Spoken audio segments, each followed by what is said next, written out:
Baik, terima kasih kesempatannya, Yunda-Yunda terkasih. Saya mulai dengan Assalamualaikum warahmatullahi wabarakatuh. Waalaikumsalam warahmatullahi wabarakatuh. Innal hamdalillah nahmaduhu wa nasta'inuhu wa nastaghfiruhu wa na'udzu billahi min syururi anfusina wa min sayyiati a'malina. May yahdihillahu fala mudhillalah wa may yudlilhu fala hadiyalah. Asyhadu alla ilaha illallah wa asyhadu anna Muhammadan abduhu wa rasuluh la nabiyya ba'da. Selamat pagi dan salam sejahtera untuk kita semua. Saya sangat senang bisa berada di sini bersama Yunda-Yunda yang berbahagia, menghiasi hari liburnya dengan turut hadir dalam acara webinar series Diplomacy Day. Sebuah rangkaian yang diadakan oleh pimpinan Pusat Nasyatul Aisyah untuk membahas peran diplomasi dalam memperkuat nilai-nilai keislaman dan kebangsaan kita.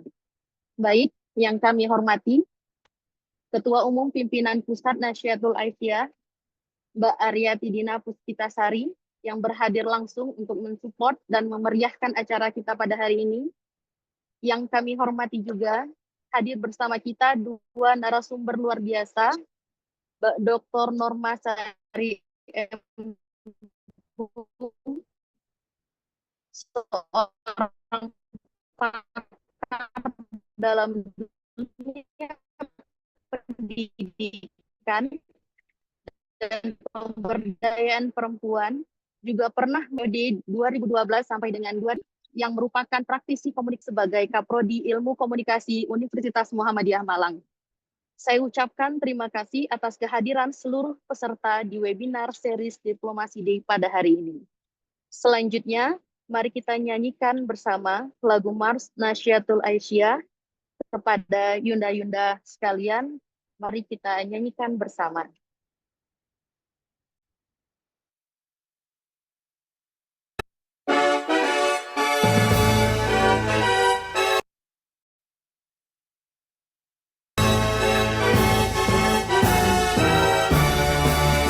Nasiah yang bersimpul padi, terdidik tiap hari, kemuliaan Islam dicari, bekerja digemari. Nasiah yang bersimpul padi, simbol kumpulan putri, hidup berdiri, rahmat Tuhanku memberi. Bersatu di dalam nasihat dari putri Aisyah, simbolnya padi berbahagia umat seluruh dunia.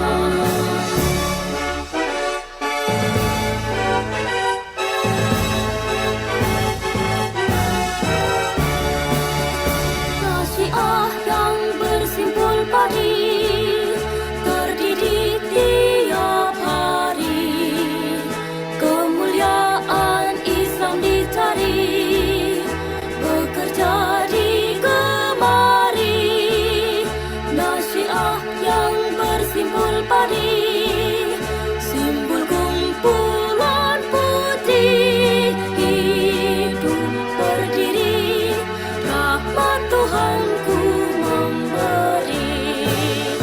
Bersatu di dalam nasihat dari putri Aisyah, simbolnya padi berbahagia umat seluruh dunia.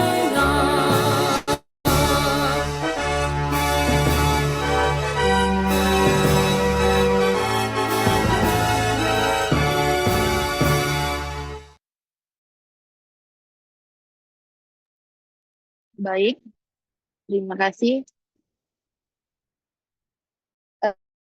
Selanjutnya, mari kita buka ini dengan mengucapkan lafal basmalah. Bismillahirrahmanirrahim. Selanjutnya, mari kita dengarkan bersama sambutan Ketua Umum Pimpinan Pusat Nasyatul Aisyah, Mbak Aryati Dina Puspitasari. Kepada Mbak Ari, kami persilakan. Baik, Bismillahirrahmanirrahim. Assalamualaikum warahmatullahi wabarakatuh. Waalaikumsalam warahmatullahi wabarakatuh. Alhamdulillahirabbil alamin wa bihi nasta'inu ala umurid dunya waddin. Assalatu wassalamu ala asrofil anbiya'i wal mursalin wa ala alihi wa sahbihi ajma'in amma ba'du. Yang sama-sama kita hormati ibunda kita, kakak kita, Dr. Norma Sari SHM Hum. Beliau tentu tidak asing bagi kita ya, rekan-rekan ya. Ketua Umum Pimpinan Pusat Nasyhatul Aisyah periode 2012-2016 yang saat ini berada di Aisyah juga, Wakil Ketua MPKSDI PP Aisyah, Mbak Norma, terima kasih. Beliau juga berdiaspora sebagai kader persyarikatan, sebagai wakil rektor bidang sumber daya manusia di Universitas Ahmad Dahlan. Terima kasih Bu Norma meluangkan waktunya untuk sama-sama belajar, sharing dengan kita semua, selalu direpoti oleh Nasihatul Aisyah. Dalam kali ini akan menyampaikan tentang penguatan nilai gerakan Nasihatul Aisyah dalam menghadapi tantangan global. Kami mohonkan sekali ilmu dari Mbak Norma untuk bisa dicurahkan ya, di-share kepada kami adik-adik ini yang masih sangat membutuhkan ilmu-ilmu tersebut. Yang kedua, eh, terima kasih Bapak Nasrullah MSI sebagai praktisi komunikasi publik dan staf khusus Mendikbud RI periode 2016-2019 yang juga sekaligus sebagai Kaprodi Ilmu Komunikasi di UMM. Terima kasih Bapak berkenan untuk sharing bersama Nasyhatul Aisyah. Dan kami mohonkan nanti Bapak bisa memberikan tips bagaimana meramu narasi yang kuat untuk membangun identitas diplomasi berbasis isu sosial, khususnya untuk Nasyhatul Aisyah. Dan tentu pada teman-teman Departemen Kerjasama yang menginisiasi kegiatan webinar series Diplomasi D yang pertama ini sepertinya nanti akan ada yang kedua, yang ketiga, dan seterusnya gitu ya, Kak Wati, Mbak Lisa, Maharina, Hanifah, Safina. Jadi kalau di Raffi Ahmad itu punya Nagita Slavina, kalau di PPNA ini punya Hanifah Safina, Bu Nurma, Pak Nasrullah. Iya, nah rekan-rekan PPNA yang hadir juga terima kasih dan seluruh kader Nasihatul Aisyah di seluruh Indonesia yang meluangkan waktunya. Mudah-mudahan ini terus nanti akan bertambah rekan-rekan Nasihatul Aisyah yang bergabung karena informasi tadi di beberapa wilayah pada pagi hari ini juga mengadakan pengajian, ada yang punya kegiatan pelatihan. Insya Allah nanti mereka berkomitmen setelah selesai akan bergabung dengan kita semua. Begitu Bu Norma dan Pak Nasrullah. Baik, Yunda, Bapak Ibu, dalam rangka kristalisasi dan masifikasi advokasi gerakan Nasihatul Aisyah menuju internasionalisasi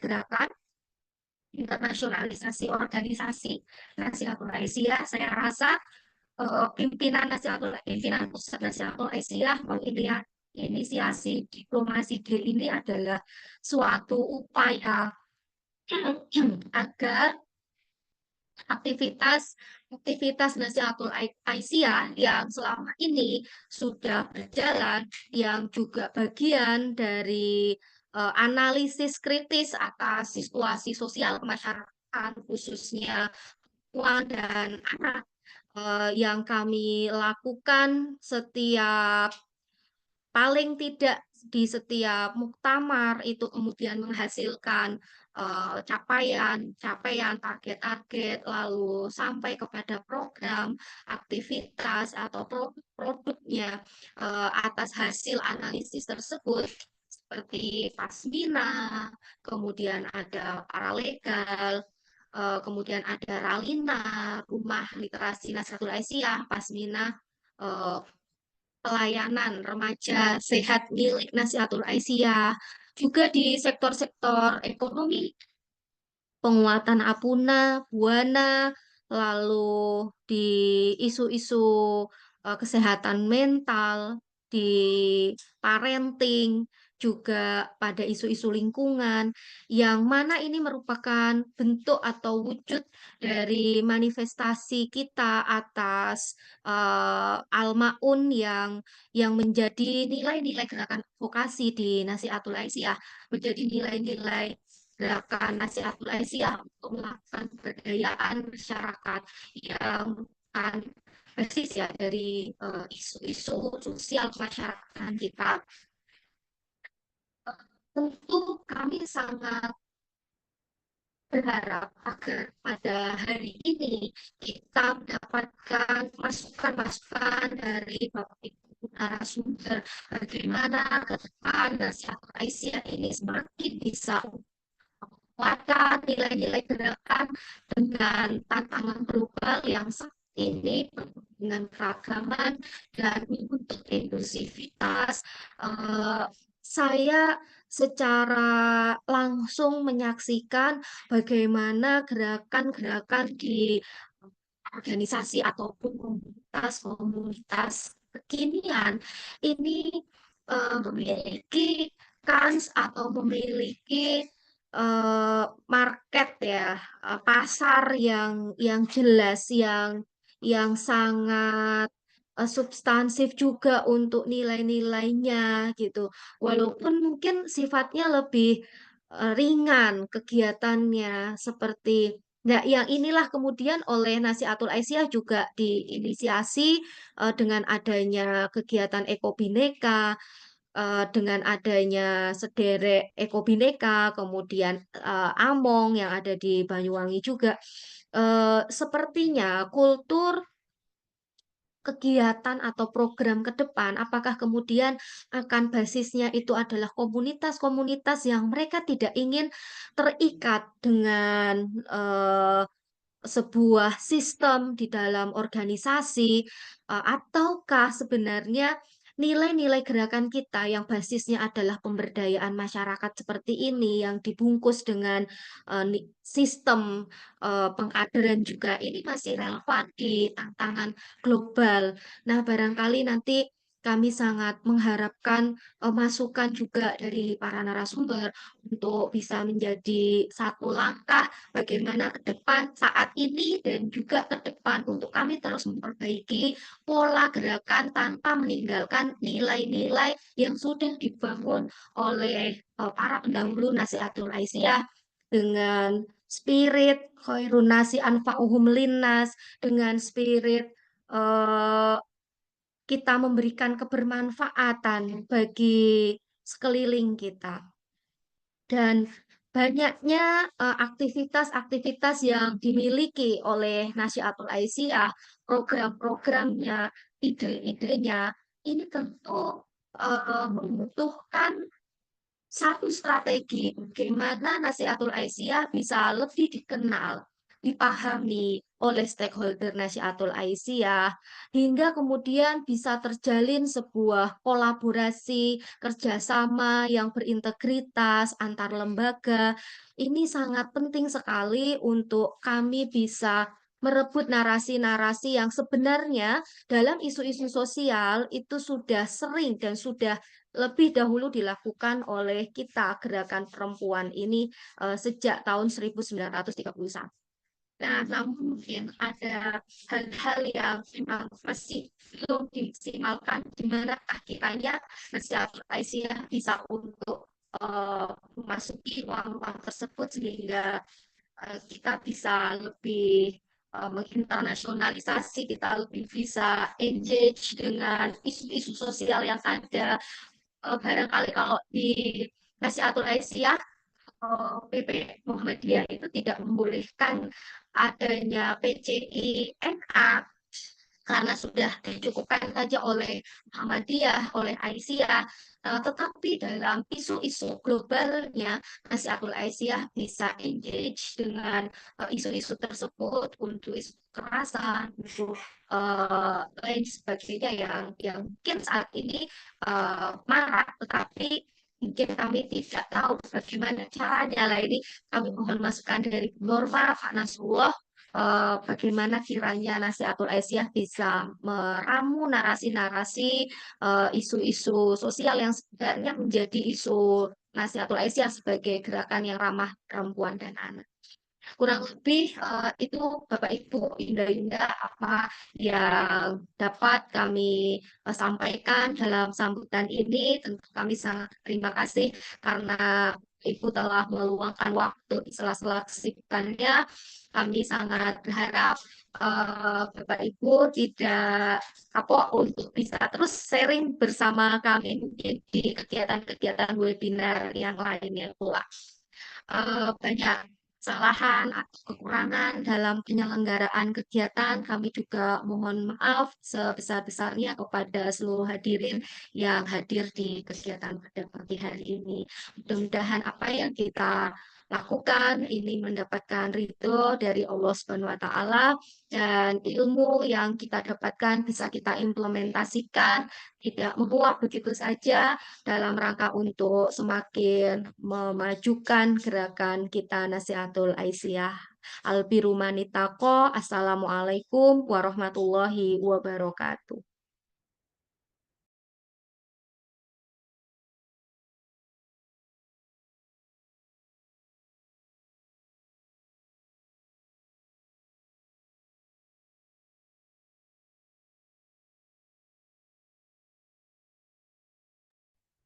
Mbak Hanifah Safina, MC, ya, atau Mbak Lika, Kak Wati barangkali dari Departemen Kerjasama. Saya kembalikan kepada rekan-rekan. Mohon maaf, Mbak Hanifahnya sedang terlempar di jalan. Tadi sinyalnya masih susah, jadi saya take over sebentar. Terima kasih atas sambutannya kepada Mbak Aryati Dina Puspitasari, dan selanjutnya mungkin akan kita sambung dengan narasumber pertama kita, yaitu Mbak Norma. Untuk waktu dan tempat kami berikan. Baik, terima kasih. Cek sound, apakah suara saya bisa tertangkap dengan jelas dari sana? Aman, Mbak, jelas. Iya, ini saya live dari pimpinan pusat Aisyah ya, sedang ada rapat kerja. Itu di sebelah dipimpin sebentar oleh Bu Mami, nanti saya ke sana. Bismillahirrahmanirrahim. Assalamualaikum warahmatullahi wabarakatuh. Waalaikumsalam warahmatullahi wabarakatuh. Alhamdulillah, namaduhu wa nasta'inuhu wa nastaghfiruh wa na'udzu billahi min syururi anfusina wa min sayyiati a'malina may yahdihillahu fala mudhillalah wa may yudlil fala hadiyalah. Asyhadu an la ilaha illallah wa asyhadu anna Muhammadar Rasulullah. Rabbi shrah li sadri wa yassir li amri wahlul 'uqdatam min lisani yafqahu qawli. Yang sama-sama kita hormati Ketua Umum Pimpinan Pusat Nasihatul Aisyah, Mbak Aryati Dina Puspitasari, SPD MPD, yang kita hormati Ketua yang membidangi kerjasama Mbak Sumarni Susilawati MPD, dan tentunya sahabat kami dari UMM, Bapak Nasrullah MSI ya. Beliau ini sama Pak Fajri banyak menginisiasi Pak ya, jurusan Pak Ilkom ya. Dan ada kerja-kerja yang dilakukan, nanti Nasiah bisa kerjasama lah kalau ada international conference dengan timnya Pak Nas dan Pak Fajri, dan kalau di UMY itu ada Prof Adianti, di UMJ ada siapa, saya tidak hafal seluruhnya. Dan tentunya teman-teman pimpinan pusat Nasihatul Aisyah, Mbak Mahalina, dan juga ini seluruh teman-teman yang ada. Ini Pak Nas biasanya tuh Nasihat tuh di hari Sabtu dan Ahad itu full. Nah, jadi ini kemarin sudah ada acara lagi yang acara hari ini tampaknya masih agak masuk angin, teman-teman belum bergabung begitu. Saya lihat di sini ada yang dari Aceh ya, Mbak Evi, kemudian ada dari Bantul, dari Sulawesi Utara ada, Pekanbaru, Bogor, dari Sorong ada ini, Alhamdulillah Banyuasin ya. Kemudian Sumut, Sidrap ada, Mbak Sumarni, ada dari Sidrap ini, Cikajang ada, Gorontalo ada, kemudian mana tadi Tanah Bumbu saya juga lihat tadi ada Jatilawang, Teluk Bintuni ini jauh ini Pak Nasrul, Alhamdulillah ya. Dan semua teman-teman yang berbahagia, Alhamdulillah pada siang hari ini saya berkesempatan bertemu secara online. Ya kemarin apa namanya? Saya menyampaikan ke Mbak, sebenarnya saya mau WA Mbak Lika sama Mbak Mona gitu. Ini isunya kan internasional ya, but I think I'm not the right person to be the speaker of the international issue karena saya nggak pernah sekolah di luar negeri Pak Nas. Jadi kalaupun saya sering keluar negeri itu saya nggak jadi sekolah tepatnya dulu ya. Sudah diundang interview itu selected targeted ADS gitu. Yang interview saya lihat di daftar itu ada Najwa Shihab, ada Burhanuddin Muhtadi itu terus pas kepilih ketua PPNA gitu. Nah kemarin saya ke Melbourne tuh saya ke kampus di mana dulu saya harusnya menempuh I pursue my PhD di sana tapi nggak jadi.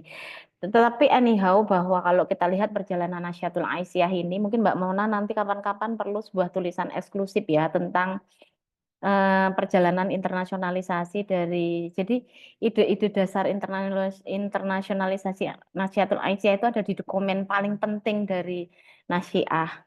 Saya minta maaf ya Mbak Ari, ini saya mau menyampaikan anggaran dasarnya NA yang barangkali ya Mbak Sumarni bisa jadi loh kita itu belum membaca detail anggaran dasar rumah tangga kita tentang ide internasionalisasi. Seperti saya selalu mengatakan Undang-Undang Sikdiknas kita itu berhasil mengintrodusir kemitraan, daya saing di mana-mana ya Pak Nas.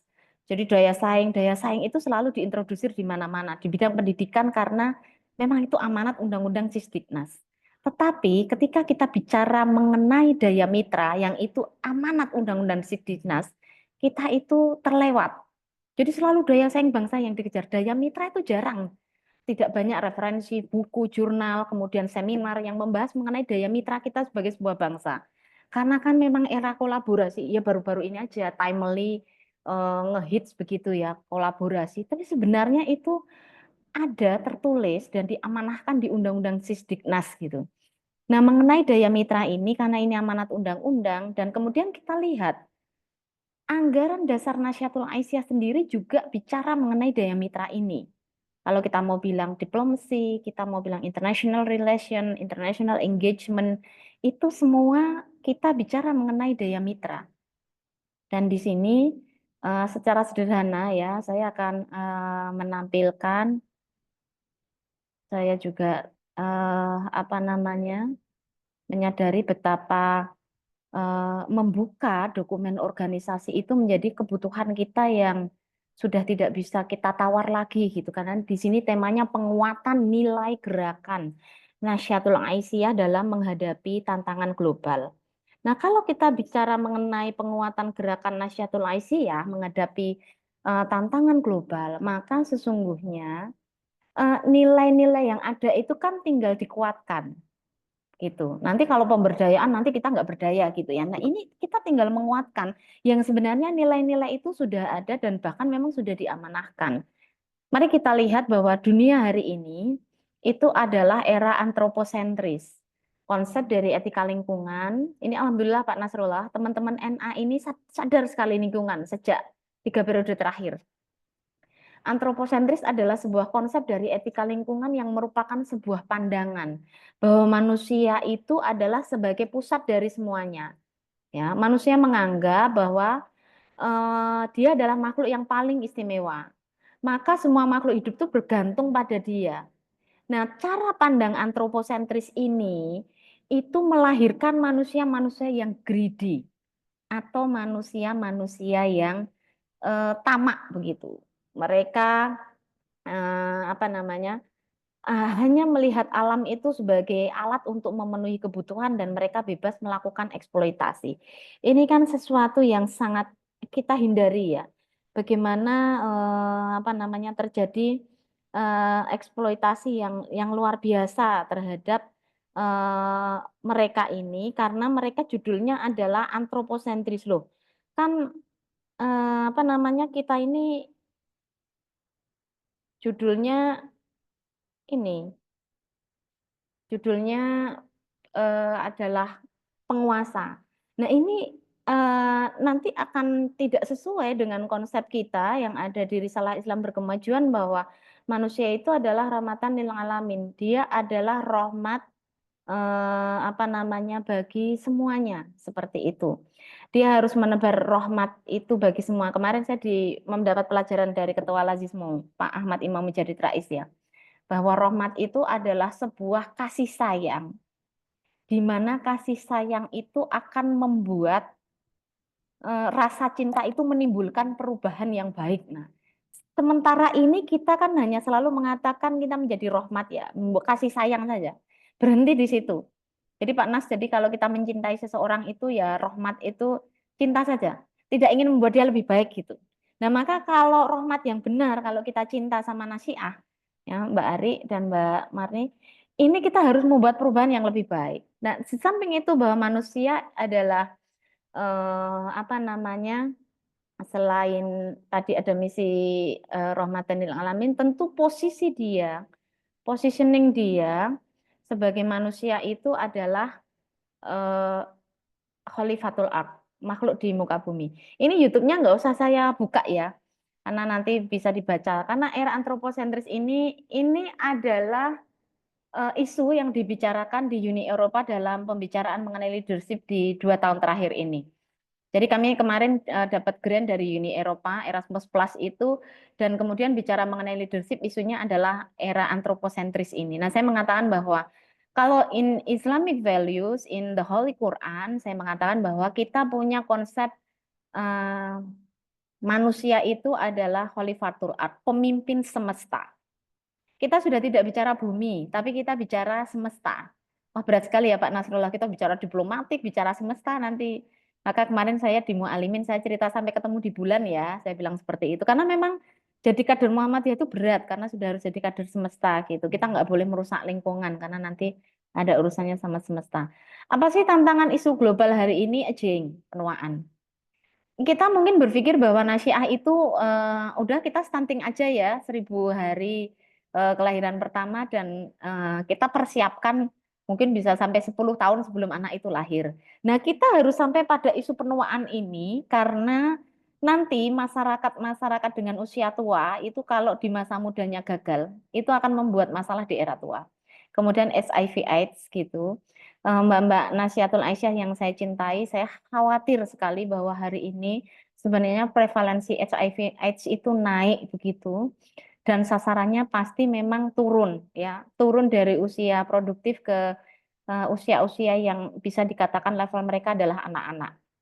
Kemudian mengenai energi atom, ini Pak Nas, kita itu kadang-kadang nasiah gitu, masa sih nasiah ngurusi energi gitu ya. Kita harus sampai ke isu sanab gitu, bahwa apakah pemanfaatan atom itu nanti akan ramah terhadap alam, terhadap semesta atau tidak gitu. Kita sampai harus belajar atom Mbak Lika. Jadi kemudian big data untuk pembangunan berkelanjutan. Big data saat ini banyak disalahgunakan. Saya termasuk orang yang mengkaji hukum siber. Jadi big data banyak disalahgunakan dan membuat perempuan dan anak lebih vulnerable. Contohnya di bawah keamanan anak dan remaja secara online. Perubahan iklim ya, climate change ini karena perilaku manusia tadi, era antroposentris tadi, dia merusak bumi, merusak semesta karena merasa tidak ada tanggung jawab. Kemudian masalah demokrasi. Demokrasi di tataran global semua indeks sedang turun begitu. It's not only in our country, tidak hanya di Indonesia, tapi tataran global demokrasi kita itu sedang mengalami penurunan. Kasus invasi sebuah negara, okupasi invasi yang dilakukan sebuah entitas terhadap satu negara, karena kita Indonesia mengakui Palestina sebuah negara ya. Jadi saya mengatakan mereka entitas dan satu menguasai negara itu jelas-jelas pembajakan terhadap demokrasi, hak untuk hidup bebas di homeland mereka. Kemudian apa namanya mengakhiri poverty, kemiskinan. Kemiskinan adalah mata rantai terburuk bagi seorang perempuan, seorang anak untuk tinggal dan hidup secara sejahtera. Masalah pangan. Kita punya masalah dengan food waste, begitu. Bagaimana di luar sana banyak orang mati karena malnutrisi, gizi buruk, sementara banyak perilaku manusia di sekeliling kita yang sangat tidak ramah terhadap makanan, food waste. Kita mengolah, kita mengambil dari alam, habis itu kita buang, kita kembalikan ke tanah. Ya, banyak makanan sisa. Mari kita misalnya Nasiah membuat gerakan save your food waste, begitu. Jadi jangan sampai kita membuang sampah makanan. Artinya makan itu ya kita olah seperlunya, konsumsi seperlunya, dan jangan sampai ada sisa. Gender equality, ada kesetaraan gender, human rights, kemudian law and justice, migration. Isu migrasi barangkali sudah mulai harus kita diskusikan gitu. Perdamaian dan keamanan, kemudian soal populasi. Populasi ini kan bukan hanya soal kuantitas, tapi juga soal kualitas dari populasi yang ada. Kemudian masalah anak muda. Nah, ini tantangan bagi Nahdlatul Aisyah, laut dan hukum laut. Di UN laut dan hukum laut itu sebenarnya kalau di konsep Indonesia itu kan ada konsep ekonomi biru begitu. Nah, diplomasi kita itu kan orang Australia itu kan selalu mengatakan Indonesia is next to Australia. Jadi mengapa di Australia diajarkan bahasa Indonesia karena memang mereka menganggap itu next dan kita tuh saudara mereka gitu. Lah kalau kita yang dianggap saudara tidak kapabel mengurus bangsa dan negara kita sendiri itu kan Pak ya, ekonomi biru, negara kita negara maritim. Negara kepulauan dengan garis batas laut itu di titik-titik terluar, pulau terluar secara teori hukum internasional. Tetapi kita tidak selama ini belum mengamankan situasi karena kita masih melihat bahwa di dalam negara kepulauan itu ekonomi biru kita belum tergarap gitu. Nah, kita masih impor beberapa instrumen yang itu merupakan hasil laut. Nah, pasti kalau kita bicara Diplomacy Day, kita pasti harus bicara soal SDGs. Tadi, tanpa kemiskinan, tanpa kelaparan, hidup sehat dan sejahtera, pendidikan berkualitas, gender equality, air bersih dan sanitasi layak. Ini persoalan air itu kan soal kualitas lingkungan hidup. Degradasi lingkungan, kualitas lingkungan hidup itu akan mendegradasi kualitas air. Energi bersih dan terjangkau. Lihat, apakah kantor-kantor di Nahdlatul Aisyah tempat kita beraktivitas itu bersih, ya, dan energinya itu terjangkau begitu ya, karena kan kita tidak memanfaatkan energi matahari, bikin bangunan gedungnya tertutup Pak Nas. Jadi aneh siang hari rapat menghidupkan lampu ini, saya sengaja biarin aja kalau teman-teman merasa Mbak Noma kok gelap ya. Oh, begini sudah cukup kok. Kita itu nggak perlu membuang listrik yang banyak. Karena saya ngisi di ini Dek Marni, saya ngisi di Nahdlatul Aisyah itu nggak perlu glowing lah ya. Ya. Jadi nggak perlu saya tuh menghidupkan yang membuat filter kulit saya ini, biar matahari sajalah yang jadi sumber cahaya di sini. Industri, inovasi dan infrastruktur begitu. Monggo nanti NA mau milih yang mana. Berkurangnya kesenjangan itu pasti isu Nahdlatul Aisyah. Kota dan komunitas berkelanjutan ini. Rural itu sudah tergarap mungkin teman-teman NA, tapi urban, kota itu menjadi problema tersendiri. Urbanisasi itu masih terus saja terjadi dan komunitas yang berkelanjutan itu perlu kita pikirkan. Kemudian konsumsi dan produksi yang bertanggung jawab. Ini tadi yang saya sampaikan. Ada pola-pola kita yang sebenarnya banyak LSM atau apa di luar yang mungkin cocok untuk bermitra dengan NA ya, soal pola konsumsi dan produksi yang bertanggung jawab. Green consumption misalnya, isu-isu konsumsi hijau. Nah, kemudian penanganan perubahan iklim gitu. Misalnya kita peduli saja pada soal sampah. Kita peduli saja soal pembangunan yang ramah tanpa efek rumah kaca. Kemudian kita bersuara mengenai polusi karbon itu sudah luar biasa. Ekosistem laut ya, kita pernah melakukan penanaman di hutan bakau, menyelamatkan di daerah pinggir-pinggir pantai dan sebagainya. Itu kan sebenarnya karena ekosistem laut kita itu sudah semakin rusak ya. Nah, kemudian ekosistem di daratan itu sendiri, apa kontribusi Nasiah untuk bumi yang lebih hijau gitu. Atau jangan-jangan malah kita memenuhi sekeliling kita dengan plastik-plastik yang membahayakan, membawa dampak bahaya berkelanjutan bahasa saya.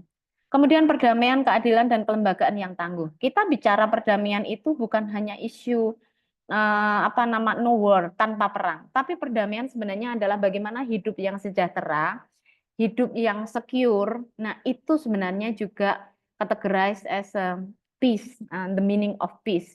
Kemudian kemitraan untuk mencapai tujuan. Sebenarnya endingnya ada di nomor 17 ini. Mari kita lihat dokumen kita. Siapa Nasiah? Adalah organisasi otonom Muhammadiyah. Kalau kita bicara kita bagian dari Muhammadiyah, maka ini adalah organisasi yang menjadi bagian dari gerakan putri Islam yang berkemajuan. Nah, semangat berkemajuan ini menggerakkan, mendorong kemajuan, dan oleh karenanya dia harus menjadi kekuatan aktual yang menggerakkan. Ya Pak Nasrullah, kita ini jadi dosen di PTMA ini kalau nggak keren gitu kan malu ya. Karena ngakunya kita ini kader gerakan berkemajuan gitu. Mau nulis asal-asalan, nggak tega sama Muhammadiyah gitu ya. Istilahnya kan sekarang mau ketawa takut dosa gitu kan. Mau asal-asalan takut dosa kita jadi generasi Muhammadiyah itu. Jadi universitas-universitas etalasenya Muhammadiyah seperti UMM, UAD, UMY, UMJ, UHAMKA, Unismu, Unisa, dan lain-lain sebagainya itu malu untuk tidak memberikan yang terbaik karena Islam yang berkemajuan itu menjadi kekuatan nyata untuk menggerakkan menjadi kesaksian dan keunggulan. The glory of Islam. Kejayaan Islam itu ada di tangan gerakan Islam berkemajuan. Kalau kita lihat semangat Tariq bin Ziyad dan lain sebagainya dulu. Kemudian ketika Andalusia benar-benar menuju kejayaannya dan sekarang kalau kita ke sana, kemarin saya ke Andalusia dan melihat puing-puing kehancuran kejayaan Islam itu rasanya kapan the glory of Islam itu akan kembali ke kita. Nah, kemudian di sini Islam berkemajuan adalah cara pandang bahwa Islam itu mengajarkan kehidupan yang maju dan menuntut umatnya untuk mewujudkan kemajuan di semua aspek. Nah, termasuk kemanusiaan universal. Jadi Mbak Ari, mungkin bingkai kita itu bingkai isu kemanusiaan universal saja. Mungkin kita bukan dalam arti diplomasi yang kemudian itu menyangkut terlalu dalam mengenai political aspek, tapi lebih ke humanisme universal, kemanusiaan universal. Yang kemudian itu harus kita tekankan dimanapun kita berada dan kita konsisten dengan isu kemanusiaan universal itu. Nah, karakteristik Islam berkemajuan seperti ini. Nah, rahmat bagi seluruh alam tadi adalah kalau kita mencintai Islam, menjadi bagian dari Islam yang itu rahmat, maka rahmat itu wujudnya memajukan yang dicintai. Bukan hanya dia semacam membuat yang dicintai itu hanya cukup dicintai itu enggak. Cinta itu manifest dalam memajukan gitu. Ini dulu Pak Nasrullah kalau kita ada training sama Rakors untuk menikah itu carilah pasangan yang bukan hanya mencintaimu, ya, tapi mencintaimu dan mengajakmu untuk maju kan kira-kira gitu. Jadi carilah pasangan yang punya banyak mimpi, jangan punya banyak kata-kata cinta, karena nanti kita hidup itu tidak dengan kata-kata, tapi hidup itu diisi dengan spirit dan perjuangan untuk hidup itu sendiri. Nah kemudian karena kita bagian dari generasi Islam tadi, selanjutnya Islam berkemajuan itu bidangnya adalah ini, dakwah, tajdid, ilmu, amal. Nggak ada namanya Islam itu bicara tanpa iman, tanpa ilmu, dan ilmu tanpa amal. Amalnya ilmiah, ilmunya amaliyah. Ya. Kalau dulu ya, long years ago itu bahasanya seperti itu. Nah, penghikmatan Islam berkemajuan itu jelas nomor 4 dan 5. Penghikmatan global. Penghikmatan global itu bukan berarti kita tuh harus jadi sekretaris UN gitu. Ya ada kita dia Bu Ama itu jadi wakil sekjen UN begitu, Bu Rahmawati Hussein. Tapi kemudian penghikmatan global itu dari isu-isu global tadi, kita tuh berhikmat di mana sih? Positioningnya Nasihatul Aisyah itu. Dan bingkai SDGs ini loh Mbak Ari. Bingkai bahwa kita tuh bagian dari upaya menyelamatkan global gitu. Mungkin Mbak Ari programnya adalah program mengolah sampah misalnya. Tapi kan sebenarnya itu sedang membingkai SDGs mengenai konsumsi dan produksi bertanggung jawab, kira-kira gitu loh. Jadi sebenarnya nanti Pak Nas akan mengurai bagaimana sih kita membahasakan program kita, kira-kira gitu ya Pak Nas ya. Membahasakan bingkai dari program-program ini kan bicara soal narasi. Karena apa? Setelah hari ini kita diskusi dengan saya soal muatan ideologinya. Muatan ideologi kita ini harus muncul dalam narasi besar. Dulu saya pernah bacaan jadul saya itu berpikir dan berjiwa besar. Di situ saya menjadi orang tidak baper tuh karena membaca buku itu. Itu buku dibaca dulu suami saya ketika di Mu'alimin kelas 4 katanya. Jadi ya kadang-kadang baca buku-buku itu penting bahwa dalam hidup ini kita tuh nggak perlu galau karena urusan remeh-temeh begitu. Karena masih banyak urusan yang harus kita selesaikan. Tapi kita dengan sangat praktikal dan sangat mudah, sangat taktis menyelesaikan urusan-urusan di rumah tuh. Jangan sampai kita bicara global juga kita kuliah saja nggak lulus-lulus kan. Ya, ceritanya gitu. Saya nggak nyindir ya. Cuma saya pernah menulis tuh di status Facebook saya 10 tahun yang lalu ya. Pada saatnya nanti saya tidak akan melewati subuh yang mendoakan disertasi. Disertasi kok didoakan ya, disertasi itu dikerjakan. Nah, kemudian penghikmatan global dan penghikmatan masa depan. Jadi kalau kita bicara global itu bukan menjawab tantangan global hari ini, tapi masa depan anak cucu kita tuh harus kita cover. Itu sebabnya Nasiah itu lengkap ya, dari mulai garap stunting ya, dibahas sebelum seorang lahir. Bahkan ketika seseorang sudah meninggal, keberlanjutan hidup manusia itu seperti apa itu ada di Risalah Islam Berkemajuan. Nah, tadi adalah gerakan Putri Islam. Ya kan? Siapa itu Nasiah? Gerakan Putri Islam. Islam yang bagaimana? Yang berkemajuan. Nah, inilah spiritnya. Dan kemudian di sini ada pilar keperempuanan, keagamaan, kemasyarakatan, dan pendidikan. Mbak, kenapa sosial enggak? Begini ceritanya. Pendidikan itu something that really important bagi Nasyatul Aisyah. Karena jalur pendidikan inilah Nasiah itu masuk ke jalur-jalur sosial, jalur-jalur ekonomi, dan lain sebagainya. Kalau jalur ekonomi yang dimaksud adalah Nasiah kemudian punya pabrik dan sebagainya, kita tidak di situ. Tapi how we educate people about the economics, bagaimana konsumsi dan produksi yang bertanggung jawab, yang berkelanjutan, itulah mengapa pendidikan itu kita letakkan sebagai pilar gitu ya. Bukan ekonomi, bukan sosial, padahal kita bagian dari gerakan sosial keagamaan. Ya lewatnya jalurnya Nasiah itu jalur pendidikan. Jadi kalau Nasiah selalu punya L, salam literasi, itu karena pendidikan tadi, in term of the very wide range of education. Ada literasi, ada ini, dan sebagainya, dan sebagainya. Nah, pasal 5. Tujuan organisasi ini adalah terbentuknya Putri Islam yang berarti bagi keluarga, bangsa, agama, nanti bisa ditambahkan di muktamar ya, untuk semesta. Bolehlah kita tidak punya PCIN amanah, tapi kontribusi-kontribusi kesemestaan itu ada, karena Indonesia ini bagian dari semesta. Dan untuk mewujudkan masyarakat Islam yang sebenar-benarnya. Nah, pasal 6, Mbak Ari maaf ya, materinya saya ini bored sekali ya, boring gitu, hanya membahas mengenai anggaran dasar yang saya pikir jangan-jangan ini kita nggak semuanya baca juga loh ya. Pasal 6, usaha untuk mencapai tujuan tadi, ini membina kader yang berkualitas, mendidik keterampilan, mengembangkan jiwa wirausaha, mengembangkan usaha penyuluhan dalam meningkatkan kesadaran dan nilai-nilai. So, materi saya hari ini soal nilai-nilai yang harus ada dalam global engagement itu nilai moral. Ini bahasa anggaran dasar kita, NA. Nilai HAM, nilai demokrasi, nilai hukum, nilai perdamaian. Kita tinggal satu demi satu mengupas nilai-nilai ini. Nih, kemudian karakteristiknya apa untuk mencapai nilai-nilai tadi? Tradisi keilmuan yang kuat. Ini Pak Nas NA ini meritokrasinya tinggi, Pak. Jadi teman-teman NA ini kalau sekolah ya kira-kira lulusnya cum laude, kira-kira gitu loh, except me for my bachelor gitu. Kemudian kalau mau diskusi itu ada bahannya, ada kajiannya dan sebagainya. Mengembangkan usaha pencerahan dan pemberdayaan. Ini karakternya. Membina ukhuwah Islamiyah. Ini jangan sampai kita tidak bisa punya garis tegas dalam ideologi. Ukhuwah kita dirusak, kita diam saja dalam amar ma'ruf nahi munkar. Nah, kemudian kerjasama dengan berbagai pihak pada perdamaian, kebaikan, ketakwaan. Jadi kita punya rambu-rambu. Sebenarnya gampang kalau orang ditanya, kerjasama yang bisa diterima Nasyatul Aisyah itu apa? Yang muaranya perdamaian untuk kebaikan dan meningkatkan ketakwaan. Nah, usaha-usaha lain. Nah, jadi simply speaking, saya mungkin nggak usah terlalu lama ya, diskusinya saja nanti yang lama. Ini pemantiknya yang sebentar. Dalam tantangan global tadi, tantangan SDGs tadi, dari tantangan ini, isu-isu ini, maka ini pendidikan, kesejahteraan, pekerjaan yang layak. Maka nilai-nilai yang harus dikembangkan dari Nasyatul Aisyah sebagai gerakan itu yang pertama adalah nilai moral. Moral itu kan pengendalinya nurani.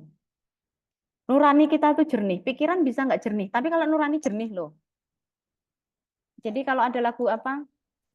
Listen to your heart gitu. Kalau saya itu tanyalah pada nuranimu. Nuranimu akan menjawab, apakah yang kita lakukan itu something on the right track? atau something goes wrong. Kemudian hak asasi manusia. Human degrading saat ini luar biasa. Manusia merendahkan harkat dan martabat manusia itu sendiri. Perempuan merendahkan harkat dan martabat perempuan itu sendiri. Dan itu lebih rawan di era digital ya Pak Nas. Nanti Pak Nas bisa memberi banyak input tentang bagaimana HAM kita tuh juga remuk di hal-hal yang berbau digital. Kemudian soal demokrasi. Kita masih punya tantangan yang luar biasa dalam hal demokrasi, begitu ya. Demokrasi itu yang terkecil saja lah. Demokrasi itu sebenarnya apa sih? Demokrasi itu kan kita menghargai orang lain, menghargai kesetaraan.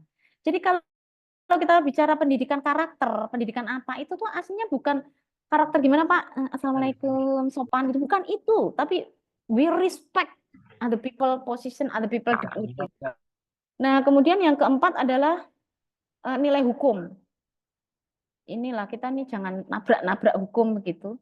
Ini sesuai dengan amanat anggaran dasar kita. Dan yang kelima adalah perdamaian sesuai pesan luhur ajaran Islam. Jadi kalau Nasiah bicara isu-isu perdamaian, membuat pelatihan agen perdamaian bagi perempuan, seperti itu ya. Dan nggak usah ini. Kalau kita punya PAUD agen perdamaian ya. Anak-anak usia dini agen perdamaian. Bisa ya Pak Nas ya, nanti dibantu sama UMM, sama UAD, sama UMY dan lain-lain tuh. Bisa begitu. Kalau kita punya kelompok teman-teman di ini perdamaian. Kemudian karakter yang harus ditampilkan Nasiah sebagai sebuah gerakan itu adalah karakter terampil dan aktif, inovatif tadi. Ini saya cuma aktif karena ini saya ngambil dari bahasa anggaran dasar ya. Terampil gitu loh, tangkas, agile. Jadi jangan sampai Nasiah hari ini terhadap isu-isu publik itu kurang terampil. Itu apa ya? SDGs itu apa hubungannya dengan saya? Sangat berhubungan. Kemudian tradisi keilmuan. Ini tradisi literasi Nasiah saya masih terus mengikuti ya.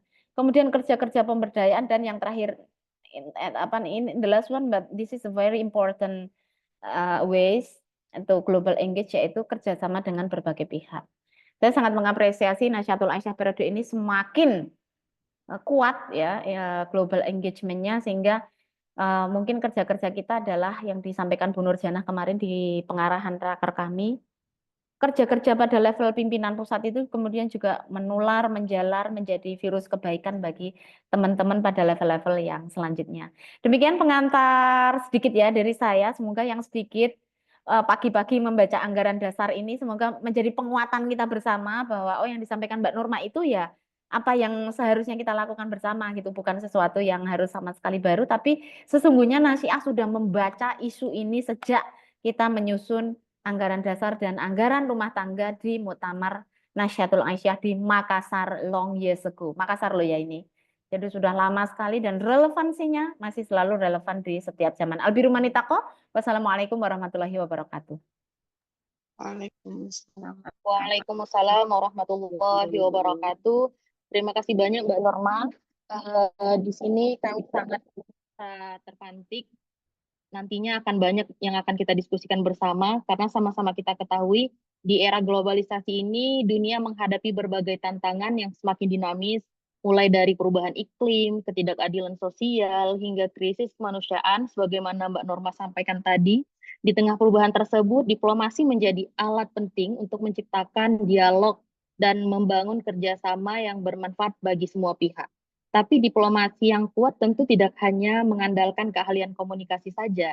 Ia juga membutuhkan landasan nilai dan identitas yang juga harus kuat. Mungkin baik kita akan lanjutkan dengan narasumber berikutnya agar sesi diskusi ini semakin seru nantinya. Baik, untuk narasumber berikutnya, kepada Nasrullah kami persilakan.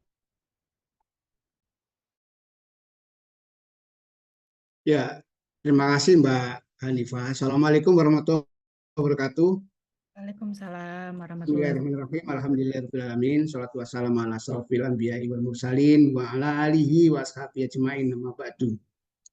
Mbak-mbak sekalian, Mbak Ari, Ketum, Mbak Norma, Bu Arek ya. Saya ini anak buahnya Pak Mukhlas di MPI. Oh, saya ingat Pak Nas. Ya, salam buat Prof. Muklas, atasan saya di MPI. Saya anggota di MPI itu di penguatan media dan jurnalistik. Sering sekali satu forum sama beliau. Dan beliau ini komitmen ke MPI ini sampai 2 periode ini luar biasa. MPI ini termasuk majelis yang gerakannya itu dinamis gitu ya. Terima kasih sekali untuk undangan kali ini. Dari Mbak Maharina ini saya dihubungi baru sehari atau 2 hari yang lalu ya, Rin ya. Jadi saya agak keteteran ini gimana nyiapinnya ini. Dan ternyata NA ini menarik sekali. Tahu gitu saya masuk NA dari dulu ya. Ternyata nggak boleh karena NA harus mbak-mbak perempuan.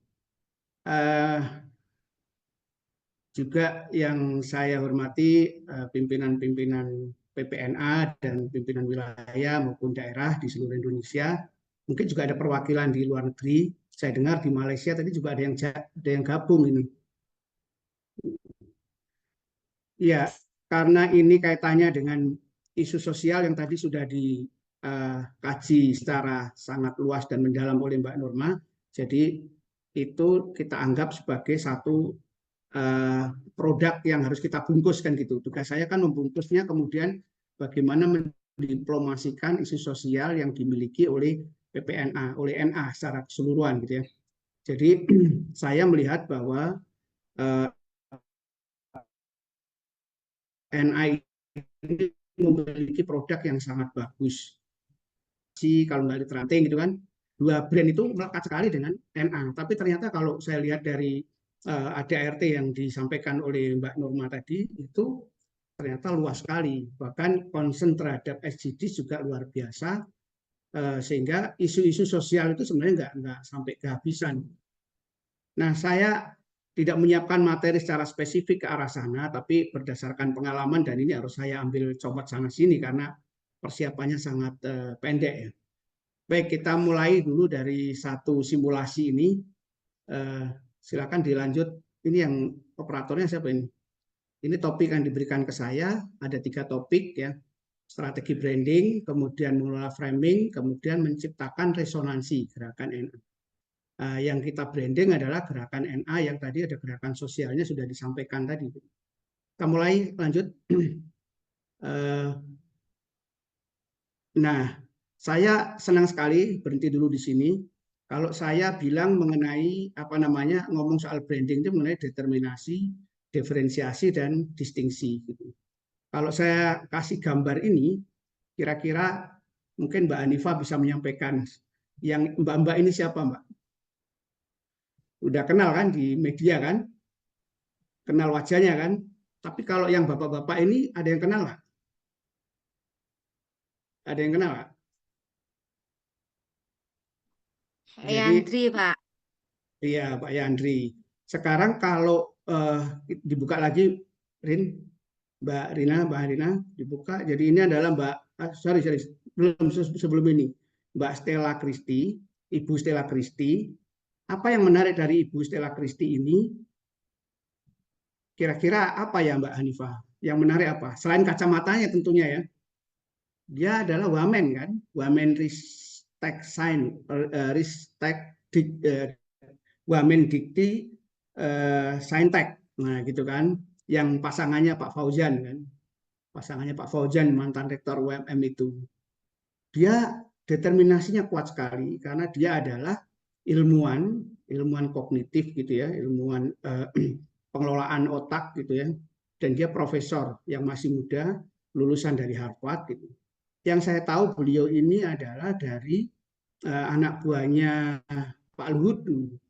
Jadi beberapa tahun yang lalu saya diminta oleh Pak Muhajir mencari beliau ini untuk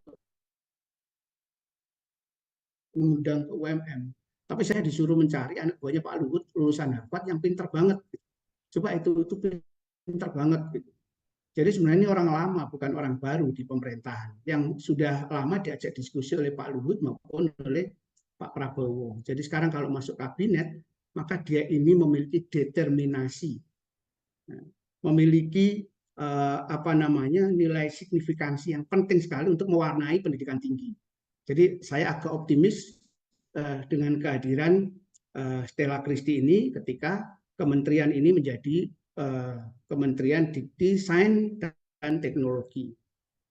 Saya yakin kata sains itu juga mungkin masukan dari Stella Christie ini. Nah, nanti akan kita cari relevansinya kenapa kok NA perlu menganalogikan dengan dua profil ini gitu ya. Kemudian yang berikutnya adalah Pak Yandri Susanto. Siapa yang tahu background-nya Pak Yandri Susanto selain dari orang PAN? Lalu apa determinasinya? Determinasinya adalah beliau mengirim surat menggunakan surat kementerian untuk memperingati HOL ibunya, yang kemudian ditegur oleh Seskap Mayor Teddy bahwa anggota kabinet tidak boleh atau hati-hati menggunakan kop surat kementerian untuk tidak disebar kepada untuk kepentingan pribadi atau kepentingan yang kelompoknya gitu. Jadi dua orang ini saya anggap sebagai cerminan bahwa kita harus berhati-hati ketika mau membranding, termasuk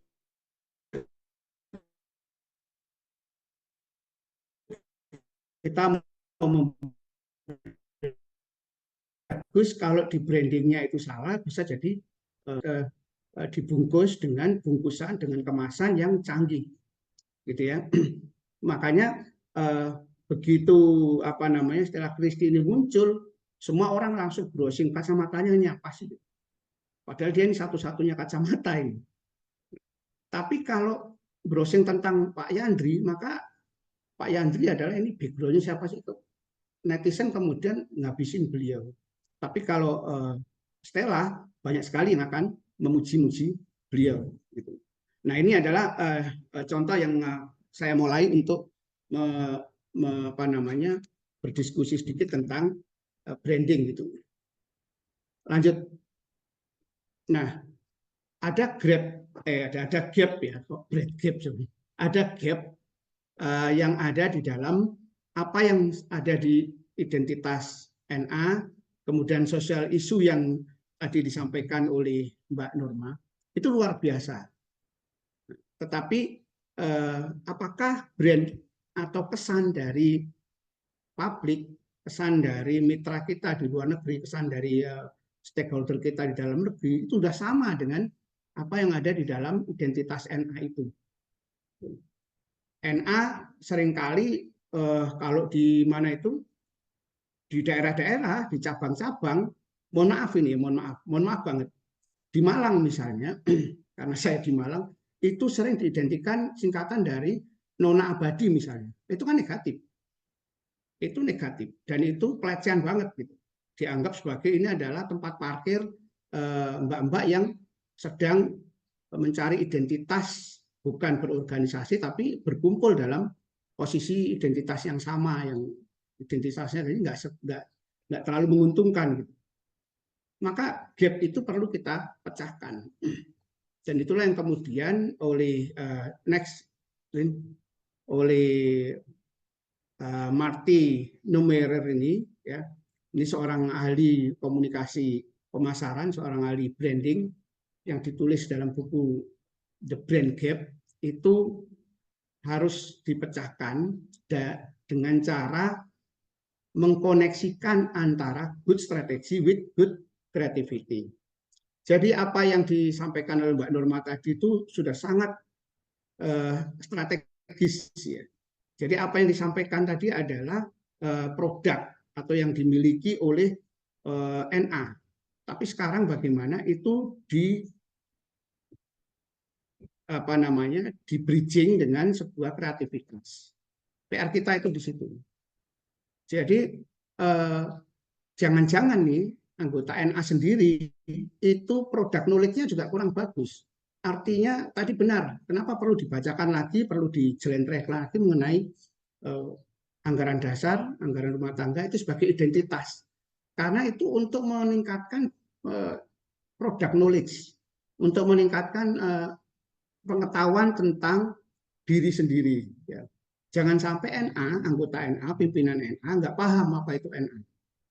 Sehingga itu perlu masuk dulu, perlu diinternalisasi dulu.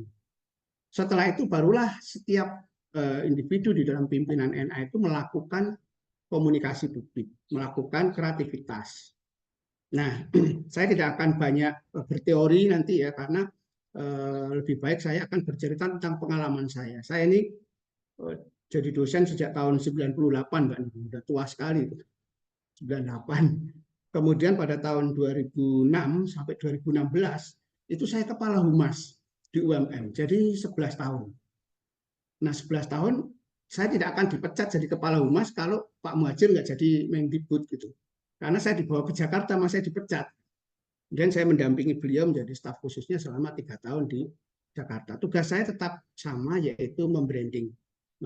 Pertama membranding UMM, kemudian membranding Pak Mendikbud, dan sungguh kalang kabut itu dua tugas yang saya kira itu sama-sama beratnya. Gitu.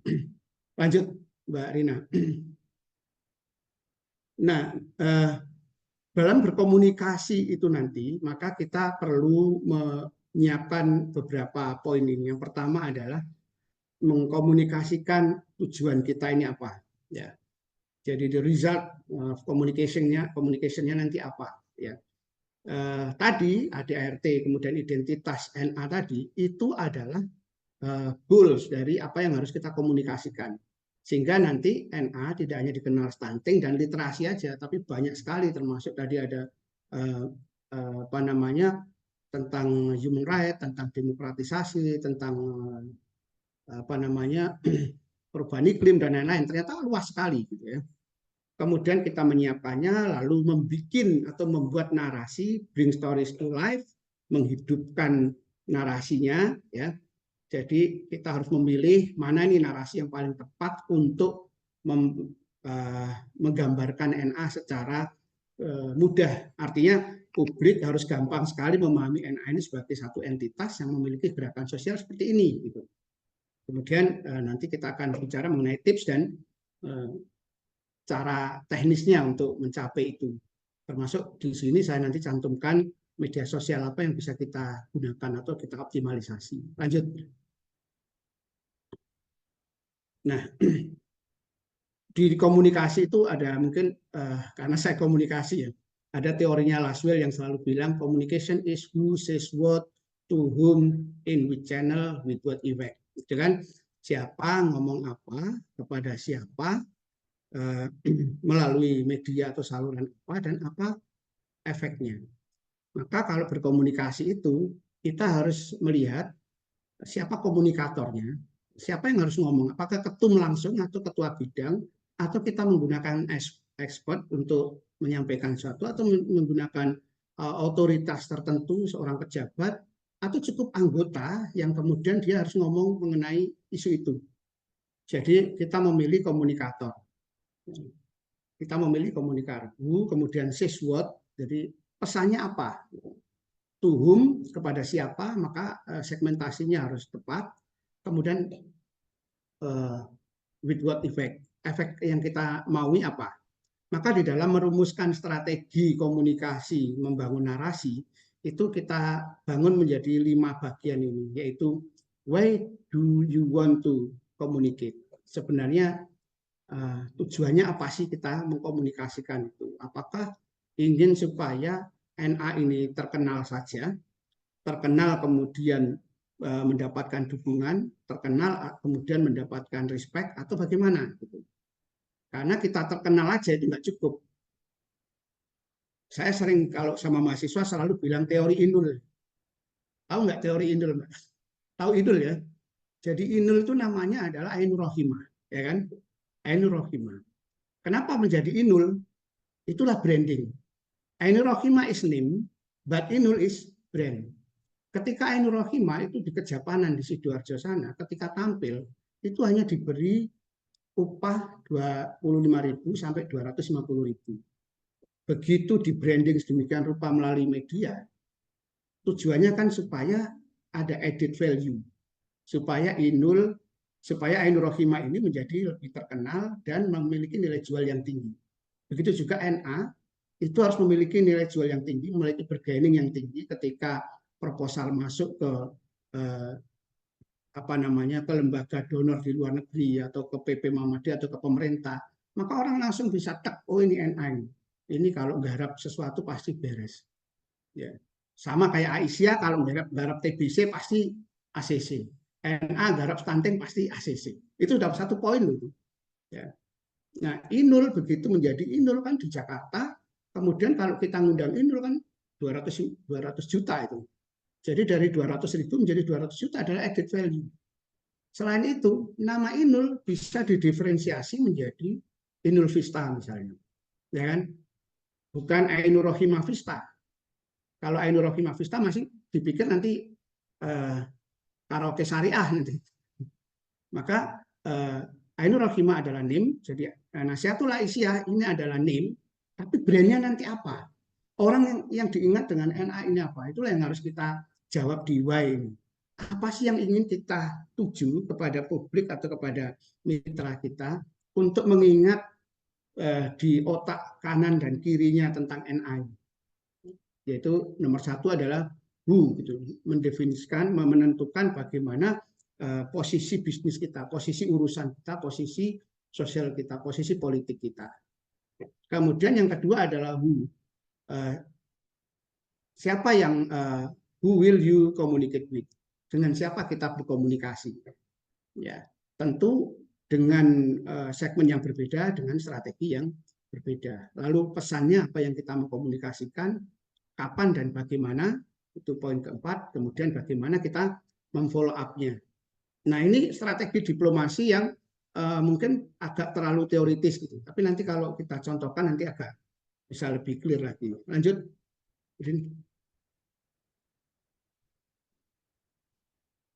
Nah, dibuka semua aja. Otak kita ini ada otak kanan, otak kiri, di mana otak kanan ini lebih ke rasio, ke emosi, otak kiri kita kepada rasio. Maka otak kanan itu lebih bicara mengenai emosi, mengenai konteks, pola, empati, imajinasi. Komunikasi, narasi kita itu harus dibangun dengan cara ini. Ya, dengan cara ini. Walaupun nanti detail, analysis, word, fact, logical reasoning itu juga masih diperlukan. Ya, jadi artinya bagaimana? Kita bernarasi. Tadi yang disampaikan oleh Mbak Norma itu kan terlalu jelimet kalau dikomunikasikan kepada dalam bentuk proposal atau dalam bentuk paparan yang singkat untuk kita sampaikan apakah kepada anggota NA di grassroots atau barangkali yang kita sampaikan kepada diplomat misalnya untuk mendapatkan donor dari luar negeri misalnya. Maka perlu ada narasi yang lebih mengena. Lanjut, Rin. Saya contohkan misalnya, inilah pekerjaan saya ketika di UMM dan di kementerian. UMM itu saya dipesani oleh Pak Rektor waktu itu Pak Muhajir, UMM itu tagline-nya dari Muhammadiyah untuk bangsa. Dari Muhammadiyah untuk bangsa. Gitu ya. Ya, saya agak kesulitan untuk membranding dari Muhammadiyah untuk bangsa, karena ini klise banget. Klise kan, dari Muhammadiyah untuk bangsa. UMM adalah dari Muhammadiyah untuk bangsa. Itu klise banget. Ya oke lah, itu saya pakai sebagai tagline, tapi saya kemudian memiliki second line untuk tagline berikutnya adalah supaya lebih gaul, maka saya bikinlah jas merah kampus putih. Tagline itu untuk kita narasikan bahwa UMM itu tidak hanya jasnya yang merah, tapi jas merah itu adalah dari sejarahnya Bung Karno ketika tanggal 17 Agustus tahun 66, pidato terakhir ya, sebelum beliau lengser itu kan pidato di hari kemerdekaan, judulnya jas merah. Jangan sekali-kali melupakan sejarah. Saya ingin menyampaikan kepada publik bahwa UMM ini adalah kampus kebangsaan. Jadi tidak hanya secara harfiah, secara fisik bahwa dia itu berjas merah, dan mohon maaf saya juga agak sengaja ini karena jas merahnya itu jas IMM. Saya ini dari komisariat sampai di DPP IMM, jadi saya agak emosional kalau sudah jas merah itu pasti saya mengikuti identitas itu. Jas merah itu tidak hanya secara harfiah tapi juga secara narasi kebangsaannya sebagai bagian dari sejarah UMM ini, mengikuti sejarah tumbuhnya Republik ini, kemudian ingin selalu menjadi bagian dari itu. Maka nanti kalau mbak-mbak pimpinan yang sudah membaca tulisan saya, Universitas Magang Menteri ya, UMM Universitas Magang Menteri, saya tulis, saya agak ditegur juga sih soal itu, karena terlalu sombong katanya. Itu karena saya ingin membangun narasi bahwa Muhammadiyah ini untuk bangsa, selalu selalu berkiprah, selalu mendedikasikan diri kiprahnya untuk bangsa dan negara. Maka melalui Jas Merah Kampus Putih ini saya bikin film pendek. Ini Mbak Marina termasuk yang terlibat dulu. Filmnya itu berjudul Melintas Batas. Film ini bercerita tentang seorang anak dari kampung yang tidak punya duit tapi ingin sekolah di UMM. Karena yang dia dengar di UMM itu banyak beasiswa, di UMM itu banyak mahasiswa dari berbagai daerah dan berbagai negara. Dan disitulah kemudian UMM membanggakan gitu, karena bagian dari sesuatu yang dicita-citakan oleh banyak anak kampung. Jadi banyak anak desa yang pengen sekolah di UMM. Jadi di situ di UMM itu menemukan Indonesia dan dunia. Jadi ada miracle word yang saya bangun narasinya adalah di UMM inilah saya menemukan Indonesia dan dunia. Nah, itu narasi yang saya ingin membangun dari emosi. Tidak dari logikanya dulu. Di UMM saya menemukan Indonesia dan dunia. Artinya di situ ada kebinekaan, ada global. Kebinekaan itu tidak hanya kebinekaan dalam sisi senusantara saja, tapi juga global. Dengan penggambaran sedemikian rupa nanti bisa dilihat di YouTube ya, Jas Merah Kampus Putih Melintas Batas. Itu menggambarkan bagaimana persona seorang mahasiswa yang kemudian memiliki niat untuk menjadi bagian dari UMM, supaya menjadi bagian dari Indonesia, supaya menjadi bagian dari dunia. Jadi hanya menjadi mahasiswa UMM, itu kemudian menjadi mahasiswa Indonesia dan mahasiswa tingkat dunia. Nah, saya membranding itu juga untuk marketing. Gitu. Nah, marketing itu sebagai efek aja, jadi yang penting saya brandingnya. Oke, itu di UMM, dan tugas saya insya Allah berjalan dengan baik lah waktu itu, walaupun perlu waktu yang agak lama dan usaha yang tidak mudah gitu. Lalu di Kementerian Pendidikan, ini saya harus berbicara pengalaman supaya nanti kita bisa menganalogikan kalau NA nanti mau kita apakan. Di Kementerian Pendidikan, ketika saya dipanggil oleh Pak Muhadjir langsung menyampaikan bahwa saya ditugasi oleh Presiden untuk 3 hal, yaitu membagikan KIP, merevitalisasi SMK, dan membuat pendidikan budi pekerti. Ini kan simpel banget, ini bahasanya Jokowi banget gitu. Jadi masa menteri hanya untuk membagikan KIP, Kartu Indonesia Pintar, kemudian membuat pendidikan budi pekerti, meningkatkan budi pekerti, kemudian merevitalisasi SMK. Maka saya berdiskusi dengan Pak Menteri, Pak, kita harus mencari relevansi dari pesan Presiden ini. Kemudian kita branding program Bapak berbasis 3 pesan dari Presiden ini. Maka narasi yang saya bangun adalah, yang pertama adalah keadilan akses pendidikan. Akses pendidikan yang berkeadilan. Karena selama ini pendidikan itu enggak terdistribusi dengan baik, daerah-daerah 3T masih belum terlayani dengan baik, dan tidak adil. Ada sekolah berstandar internasional, di sebelahnya ada sekolah yang masih sangat terbelakang. Maka tidak hanya soal membagi KIP, tapi juga kemudian Pak Menteri membuat kebijakan zonasi. Jadi zonasi dan KIP itu saya narasikan sebagai keadilan akses pendidikan. Kemudian saya membuat cerita-cerita, membuat story-story yang tentang ini, saya sampaikan kepada Humas untuk dibikin film, dibikin tulisan opini yang kemudian saya bagikan ke teman-teman, termasuk teman-teman aktivis Muhammadiyah yang penulis, tolong tulis mengenai keadilan akses pendidikan ini. Jadi kolaborasi menjadi sangat penting ketika kita membangun narasi tunggal itu, yaitu keadilan akses pendidikan. Yang kedua kemudian ketika tentang pendidikan budi pekerti, itu saya membahasakannya menjadi kualitas pendidikan. Maka Pak Muhadjir punya program namanya program penguatan pendidikan karakter. Lalu yang viral adalah full day school, ya kan? Full day school dulu sempat dikuyo-kuyo gitu kan. Kemudian kepala sekolah menjadi manajer sekolah, ini juga menjadi, semua itu saya rangkai menjadi satu kemasan, menjadi Pak Mendikbud ingin menjadikan pendidikan ini berkualitas. Berkualitas dalam pengertian pengelolaannya. Ya. Pengelolaannya ini berkualitas baik secara akademik maupun secara moral, secara akhlak dari siswa ini. Maka dikenallah kemudian 3 pilar pendidikan, yaitu sekolah, masyarakat, dan keluarga. Itu di-endorse sejak zamannya Pak Muhadjir. Jadi kalau ada Merdeka Belajar dan lain-lain, kurikulum Merdeka itu sebenarnya istilah lain dari bagaimana Pak Muhadjir dulu mengemas kualitas pendidikan ini. Lalu ketika bicara mengenai SMK, saya membahasakannya menjadi relevansi. Jadi pendidikan itu harus relevan dengan tuntutan dunia kerja, tuntutan masyarakat, tuntutan bangsa dan negara. Maka ada program-program revitalisasi SMK, kemudian reskilling untuk guru. Jadi guru-guru yang tidak cocok dengan ininya, dengan skillnya, misalnya guru bahasa Indonesia tapi ngajar SMK, maka guru itu harus di skilling di P4TK yang dimiliki oleh Kemdikbud untuk diajari, disertifikasi lagi, di-upgrade pengetahuan dan keterampilannya menjadi lebih relevan dengan pendidikan yang diampuni. Nah, itu contoh yang saya kira perlu kita adaptasi bagaimana kita membranding NA ini supaya bisa kita narasikan.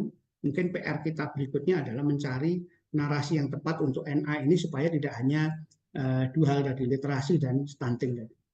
Lanjut, ini beberapa teori. Lanjut. Mana operatornya ini? Nah, bagaimana kita membangun atau memperkuat kepatuhan ya, supaya dari pusat sampai ke akar. Kalau NA itu sampai mana ini? Sampai cabang atau sampai ranting juga? Ranting, sampai ranting, ya? ranting. Sampai ranting ada kan? Maka itu dalam teori komunikasi ada namanya offering reward, threatening punishment using expertise. Nah, ini ada banyak ya, di bawahnya ada lagi nanti. Ini cara-cara bagaimana berkomunikasi itu efektif. Bukan berarti ini adalah cara berkomunikasi, tapi menghindari komunikasi impulsif, komunikasi yang memaksa, komunikasi yang menjadikan kita diikuti atau dipatuhi. Itu bukan komunikasi yang kemudian dengan menodongkan senjata, tapi komunikasi ada yang disebut sebagai reward appeals ya. Jadi kalau berhasil menjadikan ini seperti dengan tujuan kita, maka akan kita kasih reward misalnya. Jadi dengan apa namanya, menjanjikan sesuatu yang bermanfaat bagi grassroots kita tadi itu. Kemudian juga ada punishment. Selain reward ada punishment. Tentu reward punishment ini teori psikologi sosial yang sangat mudah sebagai apa namanya, teori belajar sosial kan. Dimana kalau dikasih reward orang akan bersemangat, dikasih punishment dia akan hati-hati untuk tidak melanggar kan gitu. Lalu bisa juga menggunakan expertise, yaitu dengan cara apa namanya itu memberikan apa sering memberikan training, mengedukasi, menggunakan orang yang memiliki keahlian di bidangnya. Lanjut, Rin. Ini agak banyak jadi.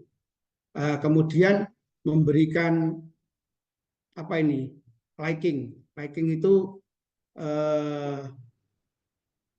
supaya vibes-nya itu positif gitu ya. Tapi juga ada depth. Nah, ini menagih gitu ya, seolah-olah orang yang kita ajak komunikasi itu berhutang dengan kita. Juga bisa dengan altruism, bahwa komunikasi kita ini sebenarnya untuk mereka. Oke, kemudian yang terakhir adalah esteem, yaitu memberikan penghargaan. Ini lanjut aja, ini sangat teoritis, sangat. Nah, untuk memperkuat resonansi itu, maka sebaiknya NA itu memilih platform media sosial. Ini juga sangat teknis. Yang pertama, lanjut, Rin. Kalau kita mau lanjut. Kalau mau kita ini resonansinya lewat media Facebook, maka ini sasarannya adalah untuk 25-34 tahun, yang kebanyakan penggunanya adalah laki-laki, karena 56% itu cowok dan 43% itu baru perempuan. Kita lanjut lagi, Facebook itu seperti mall. Ya. Facebook itu seperti mall di mana di situ banyak etalase yang memajang beragam barang. Kemudian di situ juga tempat echo chamber. Jadi kalau NA punya grup di Facebook itu, tapi saya kira NA nggak cocok ya Facebook, karena Facebook ini zaman kayak saya ini generasi milenial ya. Kemudian si Facebook ini itu banyak sekali barang lama muncul gitu. Makanya hati-hati kalau dengan Facebook itu bisa-bisa CLBK, cinta lama bersemi kembali gitu, karena akan banyak muncul teman lama yang akan tiba-tiba mengenal kita kembali melalui Facebook. Lanjut, kalau dengan X atau dengan Twitter itu mengibaratkan kita ini, lanjut aja Rin. X ini lanjut next, karena waktunya pendek, seperti alun-alun. Jadi semua itu ngomong ya, semua itu ngomong. Jadi ini bagus sekali untuk NA memanfaatkan Twitter untuk ikut nimbrung di mana-mana, ikut nimbrung, kemudian mengambil perhatian dengan cara mengendorse sebuah hashtag begitu. Dan di situ tidak ada tidak ada batasan, mau langsung mention Jokowi bisa, mention Prabowo bisa. Enak sekali kita berkomunikasi dengan Twitter ini karena tidak ada batasan, tidak harus memiliki grup tertentu. Makanya tidak ada sekat-sekat di dalam Twitter ini. Itu bagus sekali untuk kita misalnya mau non satu kebijakan atau satu brand kita melalui hashtag. Lanjut. Kalau Instagram itu seperti ini. Instagram itu sebaiknya posting pada hari Senin dan Kamis, karena ini paling banyak. Ini riset loh ya. Hasil riset menunjukkan bahwa Instagram ini paling banyak aktif digunakan pada hari Senin dan Kamis, terutama jam istirahat. Lanjut. Ini untuk yang suka dengan visual, oleh karena itu Instagram ini seperti trotoar. Karena trotoar maka banyak etalase di sekitar trotoar itu yang sangat menarik, yang berisi produk-produk. Kemudian di situ ada selebriti dan lain-lain. Maka kalau kita menggunakan Instagram itu sebaiknya lebih banyak visual. Saya baru tadi ngecek Instagramnya NA, luar biasa, Mbak Ketum ini secara visual gitu ya, ketika menyampaikan sesuatu juga sangat menarik. Saya kira itu engagement-nya akan bagus kalau yang disampaikan itu relevan sekali. Misalnya tadi tentang kampanye, tentang mahasiswa, jangan jadi ya itu menarik sekali Mbak Ari. Itu nanti saya share ke mahasiswa saya itu, karena itu Pak Nasrullah. menarik itu, karena nanti mahasiswa pasti akan mengalami itu. Kemudian ini adalah tempat berkumpulnya infotainment ya. Oleh karena itu muatan-muatan dari Instagram ini harus sangat informatif tetapi juga menghibur gitu. Lanjut aja. Kalau Facebook itu kalau YouTube itu banyak aktif di hari Sabtu dan Minggu, dan karena ini video ya, konon video di YouTube ini selain ada short juga akan ada 3 menit ya. Jadi ada yang 1 menit, ada 3 menit, ada video panjang. Lanjut. Kemudian TikTok, dan TikTok dengan YouTube ini sama-sama mengandalkan video. Lanjut. Nah, seperti kita berada di bioskop, seperti kita menonton. Nah, di terakhir sekali, barangkali ingin saya sampaikan bahwa apapun yang kita ingin capai di dalam komunikasi untuk membranding atau untuk membuat narasi ini adalah, ini teori yang saya bikin sendiri, bagaimana kita menjadikan internal publik itu bangga, kemudian eksternal publik itu mengagumi. Jadi misalnya gini, komunikasi kita, postingan-postingan kita, atau apa yang dikatakan oleh ketum, itu menjadikan anggota NA itu bangga terhadap, wah saya bangga jadi NA, ketua saya luar biasa. Itu humas yang bagus banget. Lalu orang luar yang tidak mengenal NA itu mengagumi, oh bagus banget nih NA. Kalau internal public itu sudah pride, kemudian eksternal public sudah admire, sudah mengagumi kita, maka selesai tugas kita. Tugas diplomasi kita pasti sudah selesai. Karena orang sudah mengagumi kita, kita juga bangga. Maka sekarang word of mouth itu sudah pasti akan tercapai. Siapapun akan bilang bahwa saya bangga menjadi NA, saya bangga dengan program ini, dan saya ingin menyampaikan kepada publik bahwa ini penting dan publik akan mengagumi saya. Ini yang saya sampaikan di Pak Rektor waktu itu, Pak. Saya ingin membangun UMM, membangun humas UMM agar mahasiswa, orang tua, dosen itu bangga terhadap UMM dan publik akan melihat UMM ini hebat. Makanya ketika kita membuat flash mob ya dengan koreografi mahasiswa menjadi berbentuk berbagai macam ini adalah untuk membangun admire dari eksternal publik. Saya kira itu pengantar diskusinya. Mohon maaf kalau agak tidak sistematis. Terima kasih. Billahi fisabilillah, astagfirullah. Assalamualaikum warahmatullahi wabarakatuh. Waalaikumsalam warahmatullahi wabarakatuh. Terima kasih Bapak, kami ucapkan. Di sini kami sangat sepakat apa yang Bapak sampaikan bahwa Nahdlatul Aisyah sebagai organisasi perempuan muda Muhammadiyah memiliki kekuatan besar dalam nilai-nilai keislaman dan kebangsaan yang bisa dikemas untuk memberi kontribusi di tingkat lokal maupun global. Agar nilai-nilai ini bisa kita perkuat semakin relevan dan berdaya guna, dan kita bisa meramu narasi yang tidak hanya memperkuat identitas kita, tapi juga menjadi kekuatan diplomasi yang mampu menyentuh isu-isu sosial yang penting. Baik, terima kasih untuk para peserta Yunda-Yunda sekalian yang ingin bertanya. Pada sesi kali ini kami persilahkan dengan memberikan kesempatan kepada 3 orang penanya terlebih dahulu. Kami persilahkan. Mungkin bisa dimulai dengan raise hand yang ingin bertanya yang ada berhadir di Zoom, atau bisa di kolom chat juga.